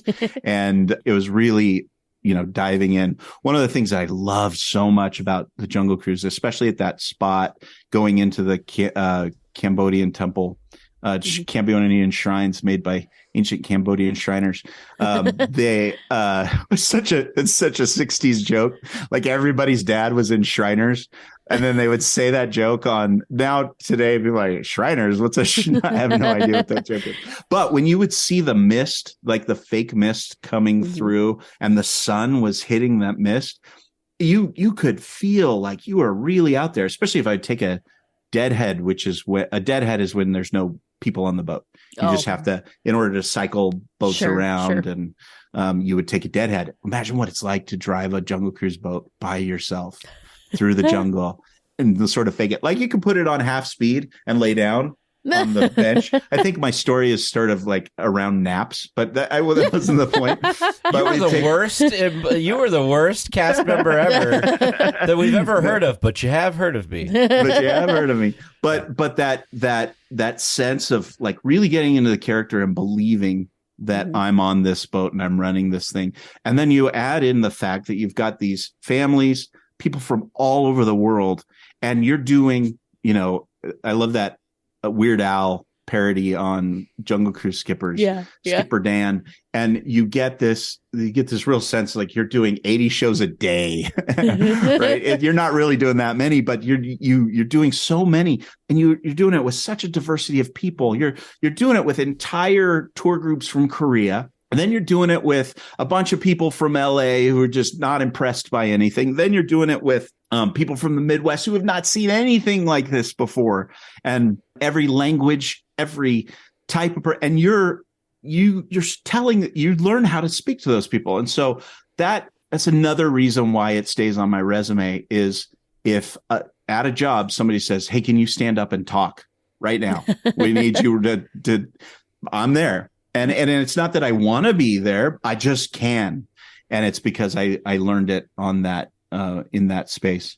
Life skills from the jungle. Well, yeah. I mean, I think it's really, one of the things I find amazing is with any job, right? And Disneyland is a great representation of this. With any job, if you do the same thing over and over, like, it's got to just be monotonous.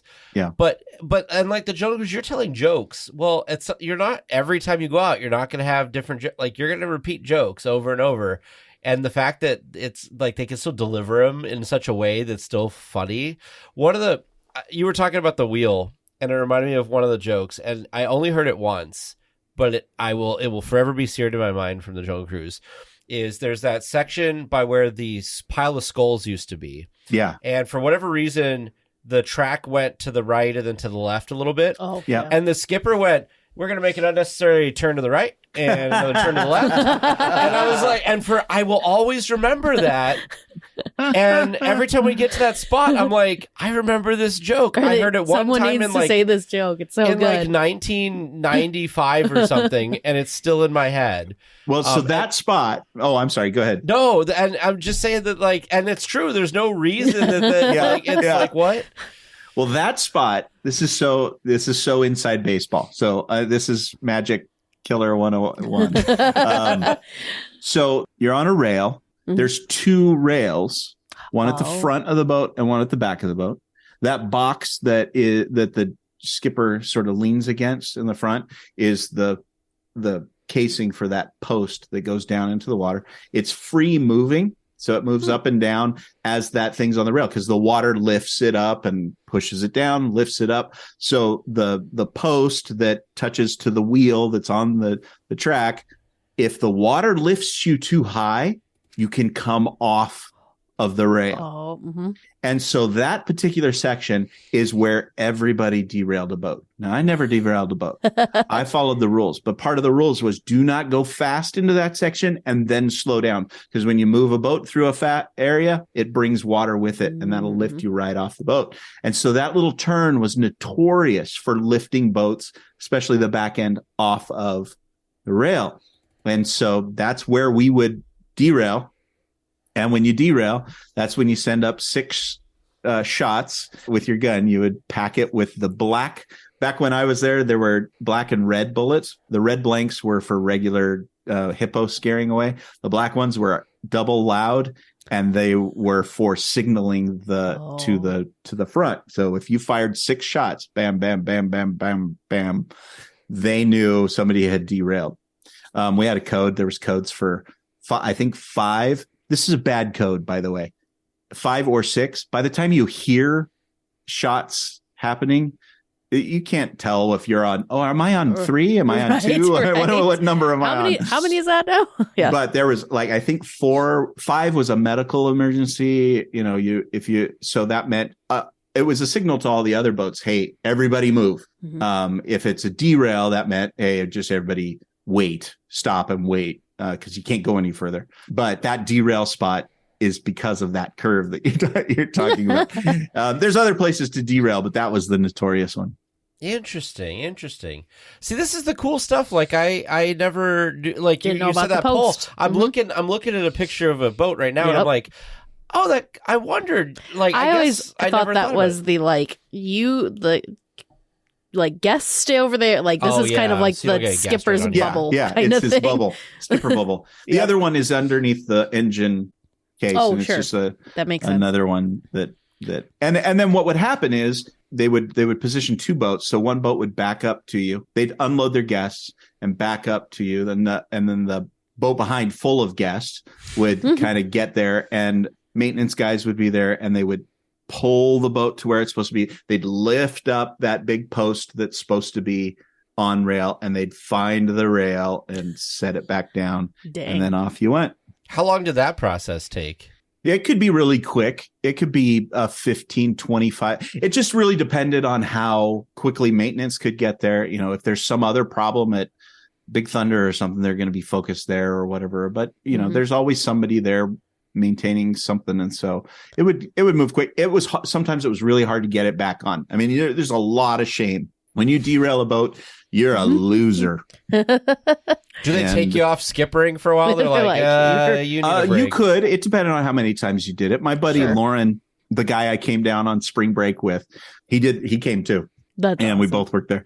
And he derailed, and he's like, I didn't do anything wrong. Like, he was commit. And even the maintenance guy goes, when he pulled it out, they found a bunch of bamboo was jammed into it. So the bamboo sent him off.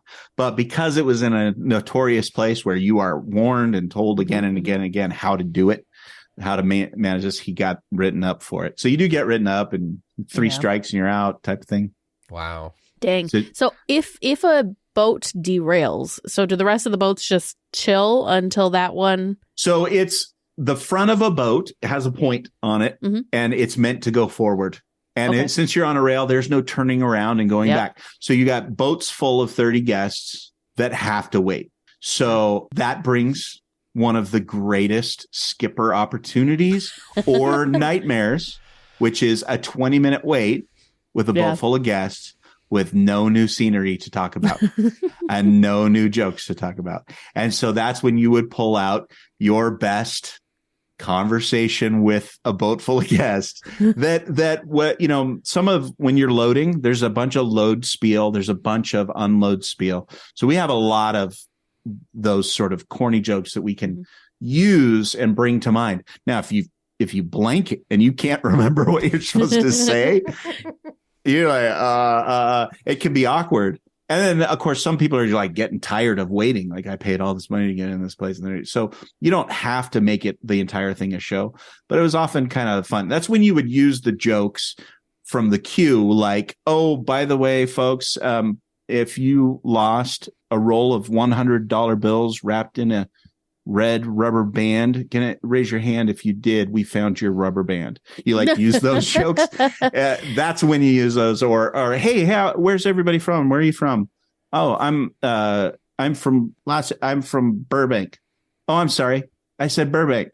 No. I said I'm sorry. You're from Burbank. That's when you bring all of that goofball stuff out, or you start interviewing people. The best thing in the world is a kid. A half shy kid who's right up front, and you can interview them and you start asking them questions, and they say the most amazing things, and it's just hilarious. And their parents think this is great because they're getting all the pictures, and it can be a nightmare though if you're not an extrovert. And not all Jungle Cruise skippers are extroverts. They're funny. not. It is interesting. Yeah. You would think that they'd be the extroverts because like you're constantly talking to people and trying to be on and entertaining. And I'll hit you with this little fact. Check this out.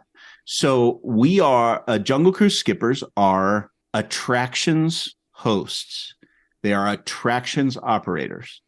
We have our own union for attraction operators. So whether you're working Star Tours or Great Moments with Mr. Lincoln, you are an attractions operator. That's what you're being paid for. You are not an entertainer. So entertainment is an entirely different department, and they have their own union and what they're allowed to do and what they're not allowed to do. And so entertainment, there's always been this like tension because Jungle Cruise skippers are stand-up comics on a boat, but they can't let you have that.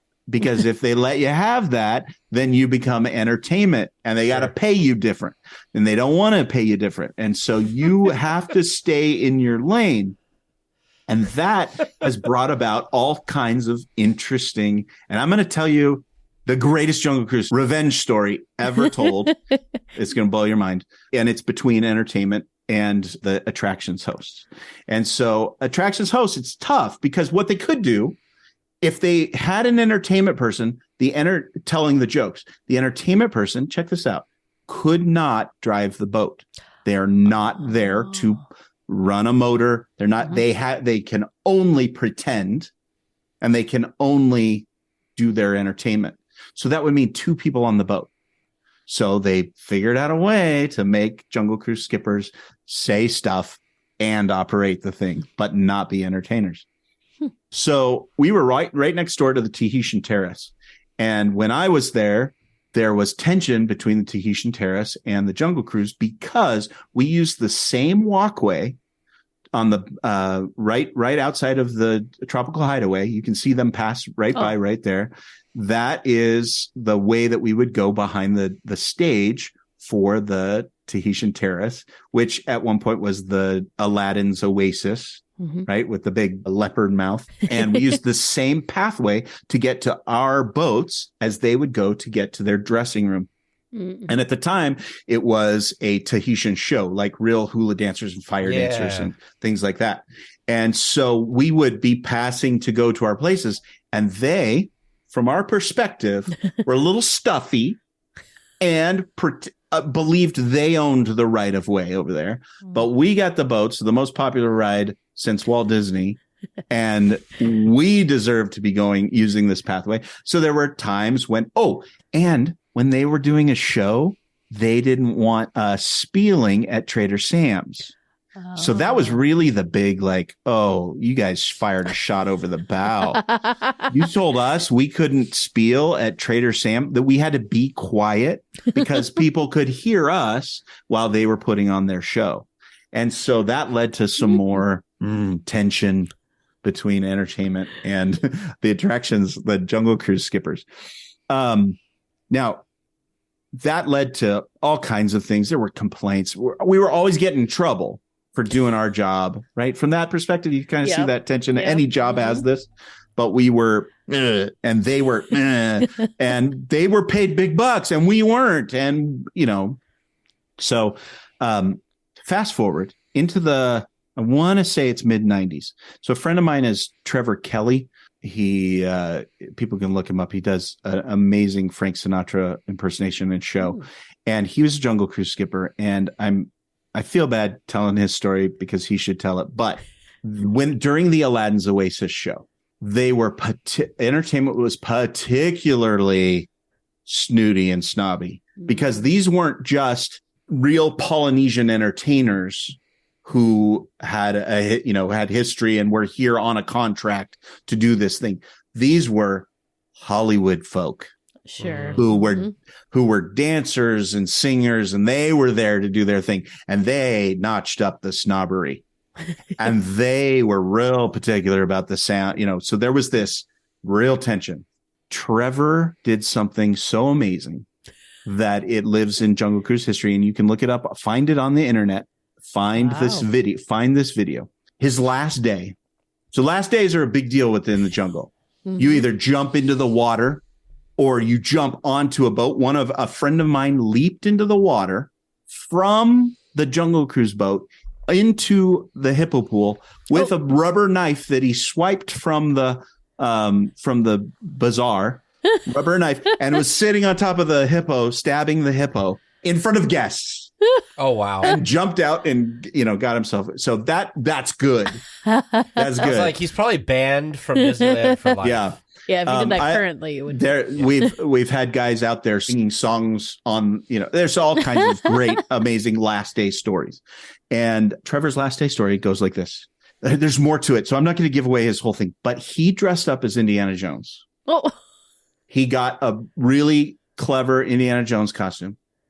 And in the middle of that Aladdin show, where they have they had watched the show 100 times and figured out when and where these things happen, and they had the lamp, and they put the lamp inside this thing. It is not yet discovered yet that there is a lamp, so that's their main prop for this little show. All of a sudden, out of the mouth of the giant leopard, the Cave of Wonders, comes Indiana Jones. He goes over, he looks like Indiana Jones, left and right, walks over to where this kind of leaps over to where the prop is hidden and pulls it out, holds the lamp of Aladdin above his head and says, "This belongs in a museum," and turns around and runs out. Now, his coordinated effort to change clothes and walk out as a guest is a whole other story. Oh my But gosh. to us, that was the greatest ending to somebody's Disneyland career that could ever have possibly happened. And he pulled it off. And those entertainers got in trouble because it was videotaped. And their bosses were like, how come you can't improv after that? So what if you don't have a lamp? You still have a show. Right. Yeah. The show must go on. I feel like that's in the Aladdin show at the Hyperion. If they had something they would have improvised. They would have loved it.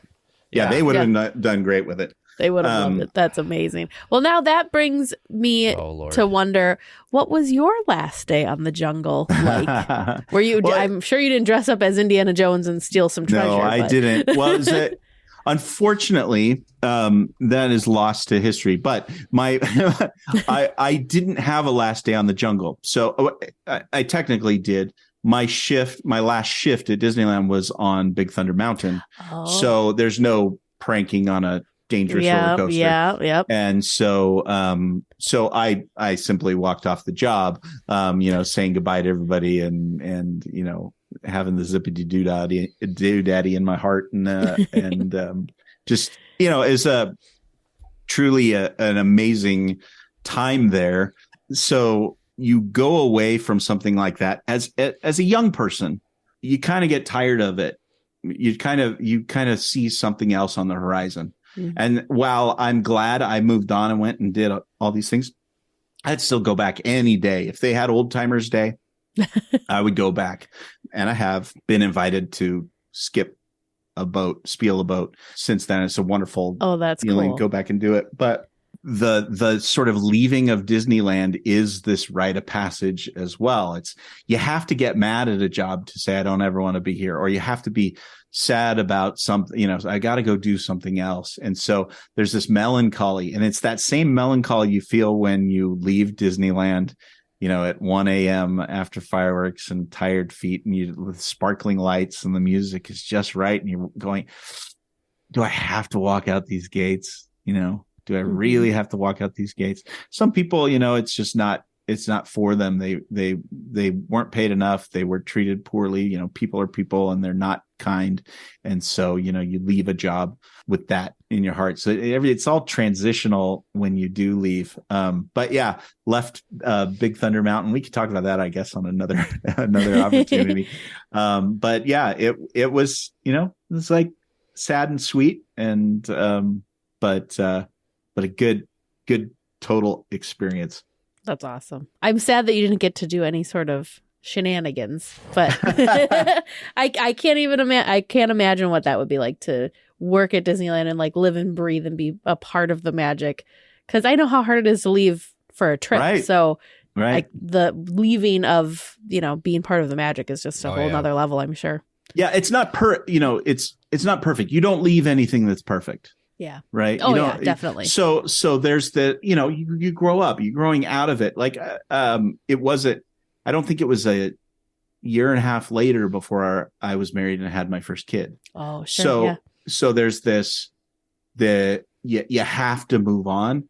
So there's this, whether it's for bad reasons or good reasons or whatever, you move on from something like that. But, I just, I would hope for everybody who did it that they would look back and say, wow, I got to entertain at a place like the world's, first premier theme park that, the man himself had touched and made happen is a dream come true. And I've heard some sour talk from people, but it's not, I think, knowing how Star Tours works and knowing how these things are put together and all of that stuff is like, to me, is books and books and books just poured right into your brain. You can't get rid of them. It's really, really, really awesome. Well, and we're the weird people, right? Like we've interviewed people, and for people who we have not worked at Disney ever, One of the things that I would like to do for sure is I would be one of those nutty people, and I've said that they should do this, but I guess not that many people are interested, I guess, is I would totally pay an arm and a leg for a backstage tour. Like if they offered a backstage tour, walk around in the guts of pirates, just take you through the just to be, it's just one of those weird things, right? It's because it's kind of like the taboo thing, right? It's like because they want to hide it so much, you want to see it even that much more. And everybody we've talked to about this that's worked is like, it smells like, like the in Disney World, they've got the tunnels. They're like, it smells like garbage. Like, you don't want to go down there. It's not glamorous at all. Backstage, you don't want to go back there. And so when they opened the corridors behind Main Street, they have that one on really busy nights that they'll do that goes along the Jungle Cruise there. Yeah. And I went back there and it smelled like garbage. There's a garbage compactor back there. It was kind of gross. Was it magical? Not in the least. No. Was I happy that I got to go back there? Yeah. Was it kind of disappointing? A little bit. But it's still cool to do that, Well, check this out. This is the thing about the world we live in. There's nothing perfect. And I'm going to tell you something that's so disappointing, but also thrilling. Like, realize that you have a higher position. You as a guest of Disneyland have a higher position than Walt Disney himself. Here's how. Walt Disney never enjoyed Disneyland like you did. He always saw what wasn't right.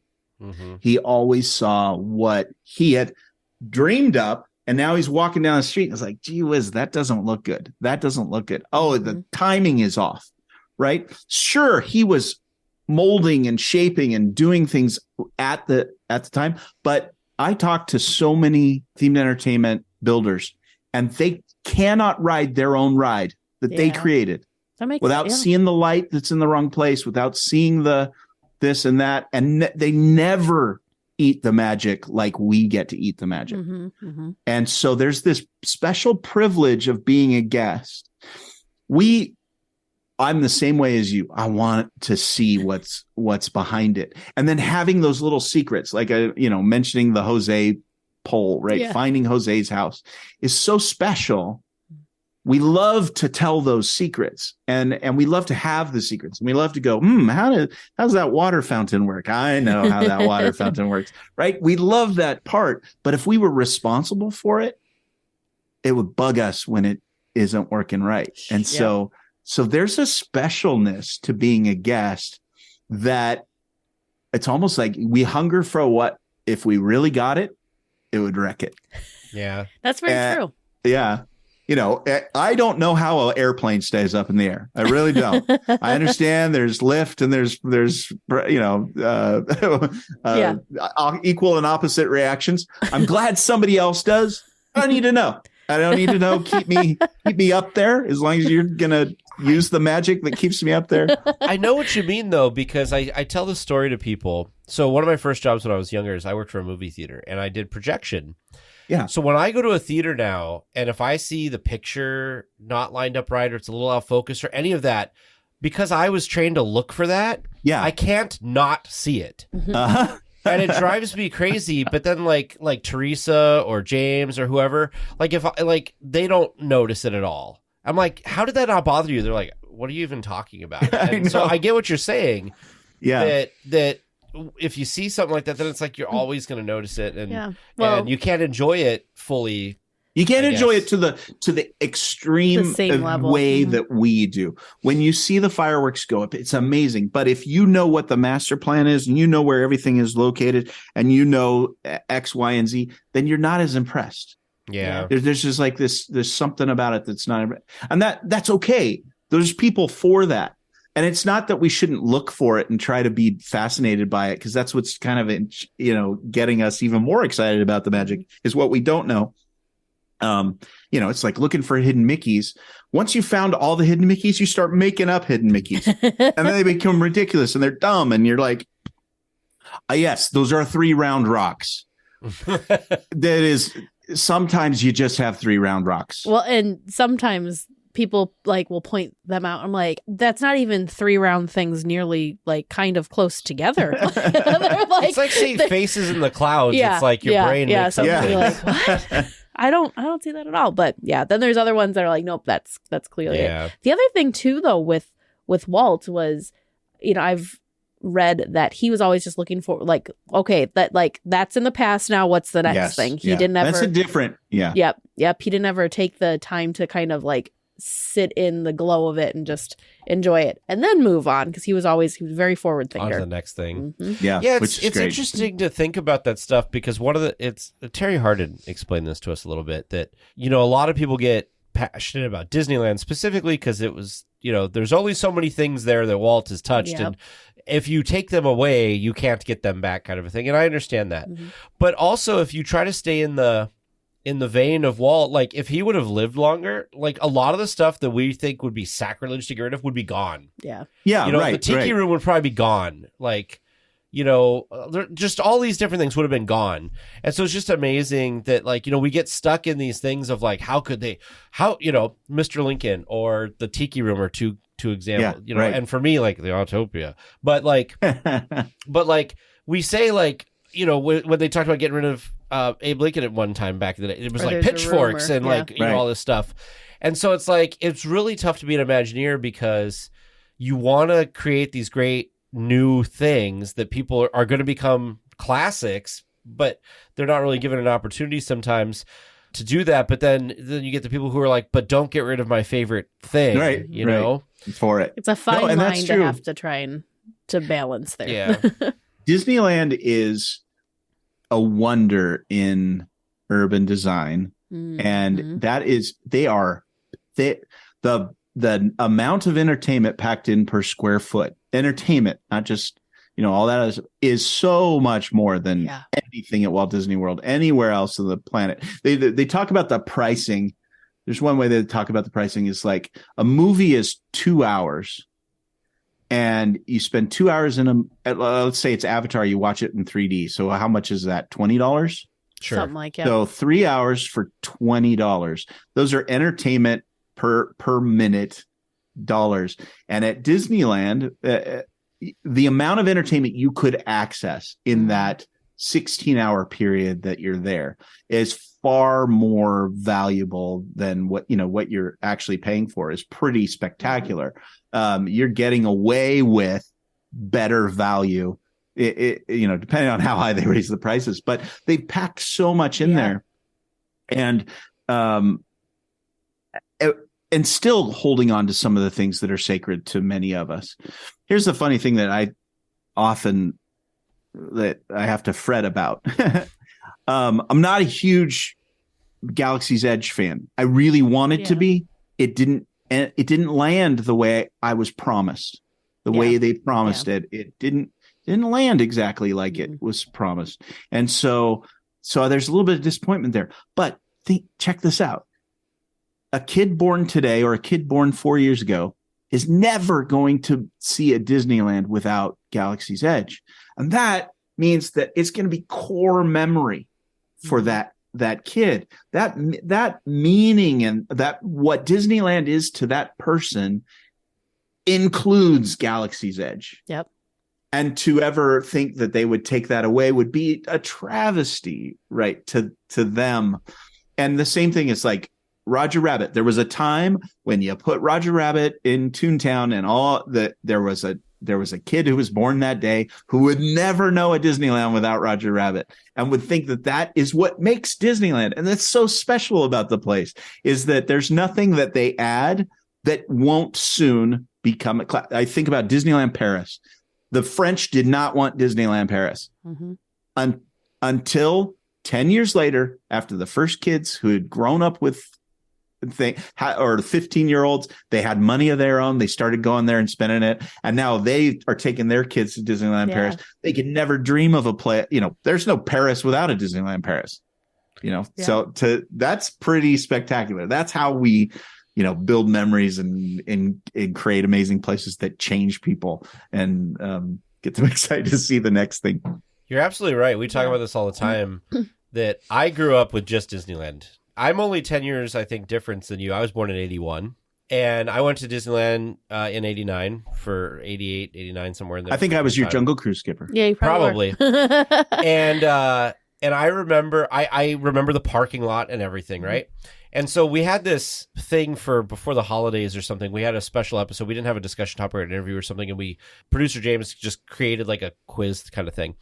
And it was like, what's your like hot take? And I was like, for me, if DCA like disappeared, it wouldn't bother me. And like Teresa was like, you take that back and people are going to come with you with pitchforks. And a lot of people were like, it has oh my a gosh. place, yeah. But it was never there when I was a kid. And I would be totally fine just going to Disneyland. Like, I don't need California Adventure. Now, do I like a lot of stuff in California Adventure? Sure. But if I had to only pick one of those parks to go to for the rest of my life, it would definitely be Disneyland. Yeah. Not that DCA is not great, but like you said, I just don't have like those core young memories there.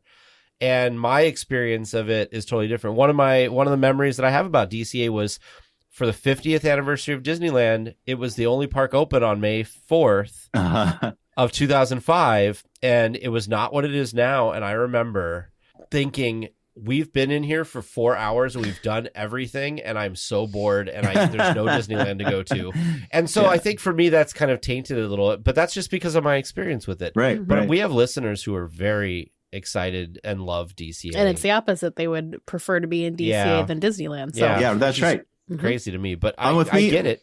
With me being 10 years ahead of you, right? I'm starting to realize and starting to see they're going to stop making things that are for me.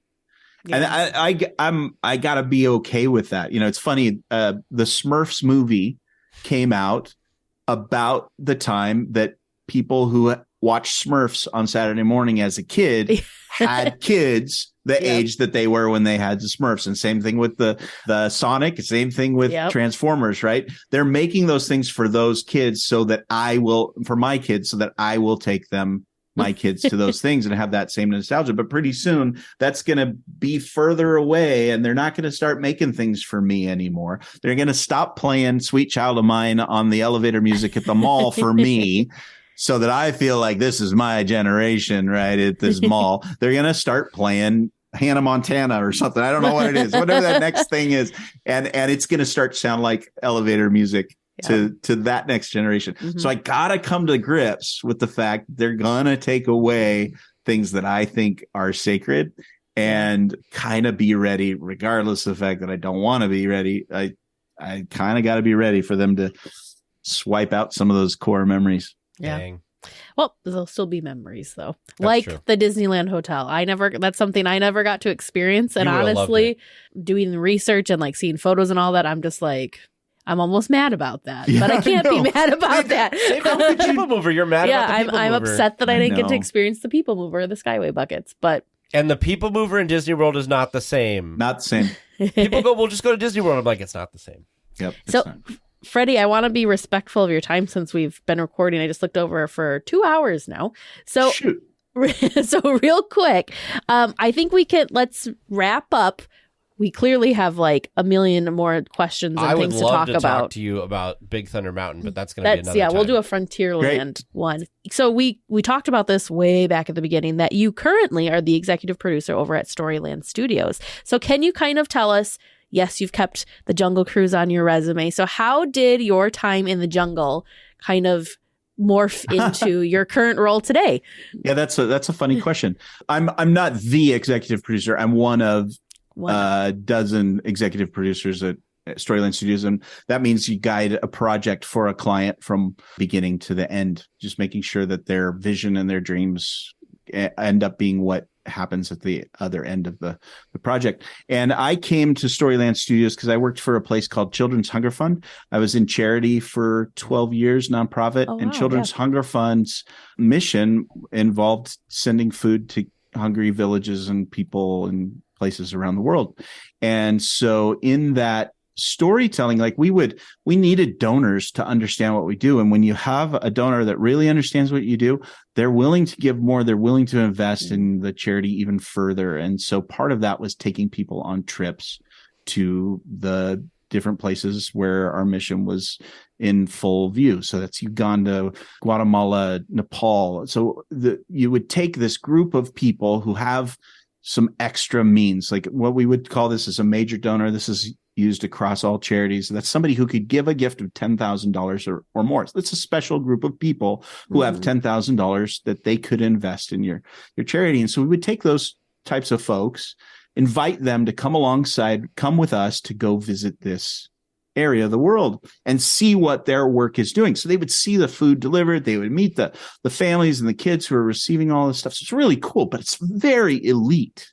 It's very specific because you can't bring a busload of people in there. You're going to ruin, like, if you bring a ton of, you might have heard of like Tom's Shoes. I'm not down in Tom's Shoes or anything, but when you bring a truckload of shoes into an area, you shut down every shoemaker who had a job, right? And had a store and all that stuff. And so it's not I love what they do, but it's like you bring more people into an area, you can ruin it. And so our idea was like, can we give people the experience of seeing these real places and have a real emotional experience of, wow, this is real. This is what's real. But by not taking them there. And so we thought, look, we've got Disney background. We live in LA. Let's make this thing happen. Let's do a real set of a place where we've been and try and do our best, as flawed as it'll be, telling these stories inside of our warehouse, so that when people come to our warehouse to volunteer, to fill up the boxes of food that are going to go to these places, they can see what it's like inside a home in the garbage dumps in Guatemala. And so we started on a journey to try and do that. And when I got one of the most amazing, I got to go twice to Walt Disney Imagineering for lunch, and a friend inside, and you would know his name if I said it, a friend inside there said, hey, I will order pizza. And I will invite all of Imagineering. If they want to come have a free slice of pizza, all they have to do is sit with you through lunch and help you come up with ideas for this thing. Yeah. And so two lunch hours I got with Imagineers inside their black box at 1401 Flower in Glendale. It's like this amazing, like, dream come true. And they sparked how we could go to the next level. It's just barely sparked how we could do it. There's no way you can access that. Well, then we started saying, well, how do we get this level of show, but not access the Imagineers? And we met Mel McGowan and Peter McGowan, and Mel, having been with the Disney company for a decade, said, look, we can build this. We can make it Disney level. And it happened. Long story short, it happened. We created a place that you walk in. This is amazing. I'm not going to give away the big secret. So in case you ever want to go, it's in the San Fernando Valley in California, in a town called Silmar. It's called Poverty Encounter. When you get there, I'm not going to tell you how, but you're transported into sort of this, the opening scene of Nightmare Before Christmas, you're in this portal space where there's these doors on these different things. And there's four doors that are portals into these places. Wow. And so you walk into the garbage dumps of Guatemala, Zone 3, Guatemala City, where children and families live in the garbage dump so that they can find materials, old shoes, sewing machines, thrown away clothes, and then fix them up and sell them so that they can continue to live in the garbage dump. Wow. Next door to that is a set of the Port-au-Prince, Haiti, right after the earthquake in 2010, and the children and families who had to pull themselves up. They were already in poverty, and how do we deal with that sort of poverty? Nepal, there's this amazing thing on the earth that there are brickyards where children as young as 6 are carrying bricks on their heads to build the cities out there in Asia. And you're just like, wow. And we built those places for people to walk around and see what poverty's like. And now junior high kids of parents who could never afford a $10,000 donation can come on a Wednesday, Saturday, a field trip, bring their whole group, bring their church group, bring their school group, and come and walk through Poverty Encounter. And that it's not just to make you sad. It's not just to break your heart. You, at the end, you walk out into the warehouse, you get to fill food boxes going to one of these settings where these kids are going to. So it won us an award, and we used Storyland Studios to do it. And having done that, right? I come from the Jungle Cruise where I'm in this realistic, like, what's in the jungle? Well, now, like, let's tell the story of the people who are in these real settings. And now I'm able to do that. And so it wasn't too hard for me to move on from my charity. I put in my tenure, 12 years, but now I get to help other people tell their stories in a similar way.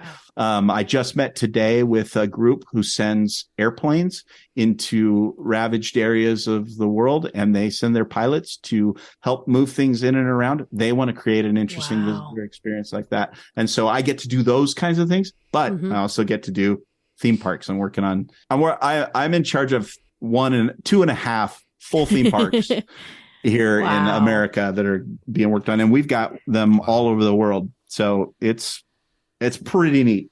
Get to play not the Walt Disney role. The Walt Disney role is the client. I get to play the sort of, I guess it's the Dick Nunis role. You guys are kind of Imagineers for hire for people who don't have Imagineers.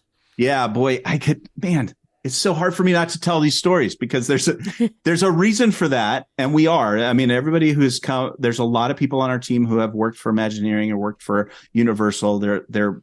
We bring a lot of experience to the table. And I was never an Imagineer. I was just a skipper. But, the storytelling and the operations and all of that has to come to bear when you're putting together something amazing like that. That's incredible. That's really amazing. I pulled up the Poverty Encounter just on YouTube. I'll link it in our show notes for this episode too. I think I saw part of what you were saying in the little thing, so I skipped past it because I was like, I don't want to see that. It is really amazing. Yeah. It is really amazing. It's really, really remarkable. It should be much bigger than it is, but it's growing its base. It's inexpensive. It's like going to a museum.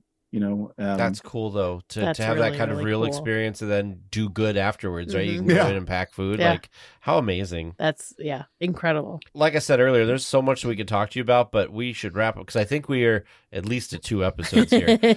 So let me get you the last question, and I promise in the future, if you're up for it, we will definitely have you back.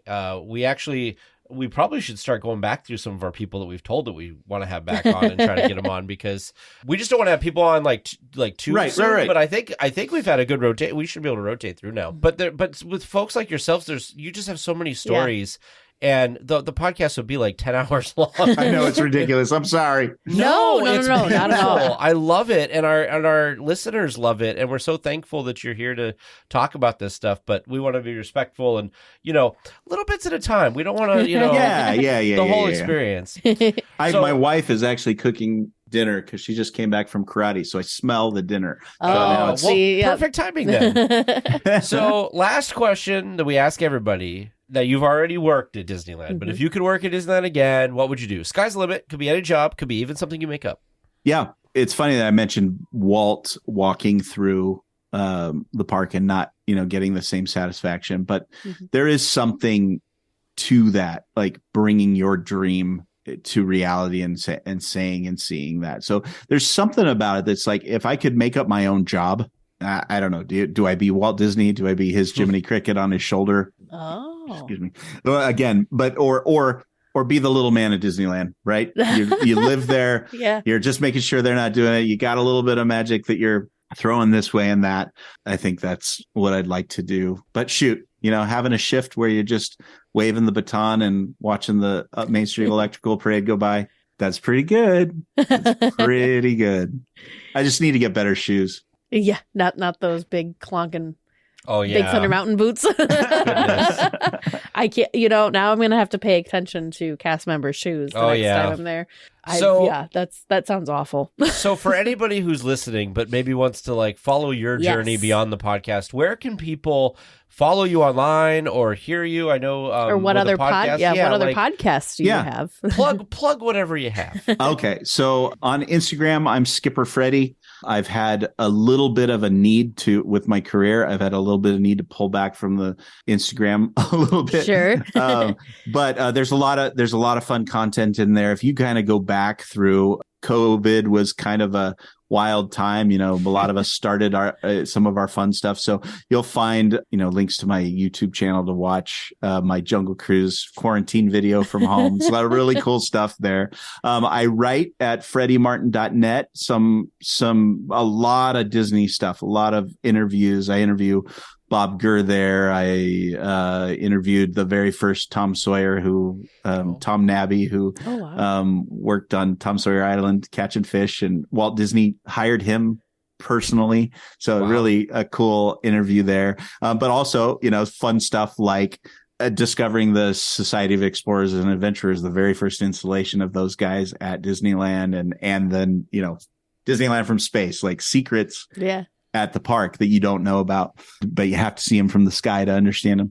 And then, so freddymartin.net is where you can read me. You can listen to me and my podcast partner, Mel McGowan, who's also my boss, at Themed Attraction podcast.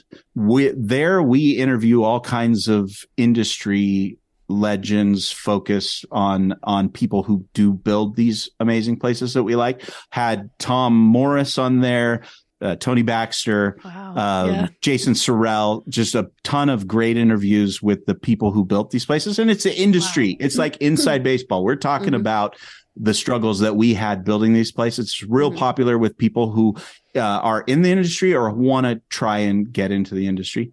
And then I'm a cast member on Backside of Water, which is a podcast that delves into the rich history of the Disney parks and specifically the attractions. I just wrote a massive episode about Space Mountain, which we just released. We're notorious for going off on tangents, and we're guilty too. We understand. But we also throw in some skits, and so that's what a part of what people love about us is. You'll find our Christmas episode or our Society of Explorers and Adventurers adventures on there. So Backside of Water, Themed Attraction, Skipper Freddy on Instagram, and freddymartin.net for articles that I've written. It's not all Disney stuff, but some good meaningful stuff that I think I think matters. We'll definitely have links to all of those in our show notes for those of you that want to check that out. Thank you so much. Yep. If I can just shout out my daughter Penny, she's a skipper. And she's a skipper at the Skipper Canteen in Magic Kingdom in Walt Disney World. Oh, nice. And second generation skipper. I know, it's so cool. So cool. And I vote for her as Skipper of the Year if my vote counted. But she's an amazing person. So if people are heading to Walt Disney World, look for Skipper Penny at the Skipper Canteen and say hi from DLWeekly. That's so cool. That is so cool. It's in your blood, apparently. It is. There it is. Well, Skipper Freddy, thank you so much for all of your time this evening, and I'm sure our listeners are going to love listening to your interview and everything like that. So thank you so much. Yeah, I look forward to coming back. I'll tell the story when I come back about how I dropped a kid in the water. Oh yeah, that's right. We never got to that. That's a tease. We never got to that.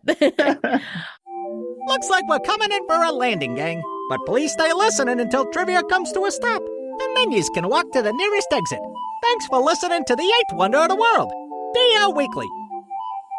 All right, welcome back to Trivia Land. I'm jealous. I feel like a skipper on the Jungle Cruise would be one of the best places to work in the park. So I appreciate all of Freddy's stories. But we're not talking about the Jungle Cruise. We're far, far away from that. You two ready to find out how you did? I'm feeling all right. I mean, we got the first question right because it was all themed to Luigi's Rollickin' Roadsters. So unless you randomly have one that's totally not like the others. That's also a good idea for a future episode. Oh my goodness. Stop talking. You're giving him too many ideas. All right, that first question. What attraction features fun-loving Frizzante Roadsters, which were modeled after 1950s Italian rear-engine microcars? Indeed, Luigi's Rollickin' Roadsters. Woo-hoo! On the board right away. Very unique to the Disneyland experience, unlike Luigi himself. I'll tell you, I was quite lost until you said Italian cars. I'm like, I know where we're going with this now. All right. Question 2. True or false? Luigi's Rollickin' Roadsters is the first at Disneyland Resort to use a trackless ride system. You both said true. And that's another point for both of you. Woohoo! Good thing you jumped on that bandwagon. What? You had a very questioning true. Well, it was a question of is that what I remember? Is that accurate? I'm not sure. It's fun because looking at the trackless rides across all the Disney parks, at least at some point, they all had an attraction that used the system that's unique to them. So the Twilight Zone Tower of Terror in Disney World, Pooh's Honey Hunt and the Aquatopia in Tokyo, Mystic Manor in Hong Kong, and Ratatouille in Paris. I always forget that the Tower of Terror is trackless for a portion in Hollywood Studios. Yeah. Yeah, so many neat features, and they just keep on building on it now, so it gets me excited. Third question from Kate A. How many different songs can you hear in the standard version on Luigi's Rollickin' Roadsters, not including either the holiday overlays? You went with 6 and 7 and overshot the mark. It's 5. Really? Rollickin' Night and Day, Mambo Italiano, the Tarantella e Campari, and Funiculi Funicula. I think it's that last one. That's my favorite one. That Funiculi Funicula. That's a great one. I found it fun reading about this because the LA Times theme park writer, Brady McDonald, wrote when he was doing the test rides for this attraction that every car weaved, spun, and jerked along a predetermined path that felt as random as a bowl full of spaghetti. Such an Italian answer to an Italian attraction, right? Yes. And then our last question. Each of Luigi's family members have their own names and unique looks, except for twin sisters Rosa and Gina, who sport a coral color. How can you tell them apart? I gave you this to give you a chance to trigger your memory from last week's question about this. They are identical except for their eye colors. Good job, Teresa. First winning week for Teresa this year. Yes, it is. On the board. What a good week overall. So listeners, you have ideas for questions? You have ideas for attractions that maybe we should try to stump them with? We love your ideas. Send us an email. It's trivia@dlweekly.net. Well, we will be back next week with more Disneyland news and information. Until then, go out and enjoy the parks. Please remain seated until the podcast comes to a complete stop and the doors have opened. Then collect your belongings, watch your head, and step carefully from the episode. On behalf of all of our crew, thanks for traveling with us, and we hope you have a happy and memorable visit here at DL Weekly.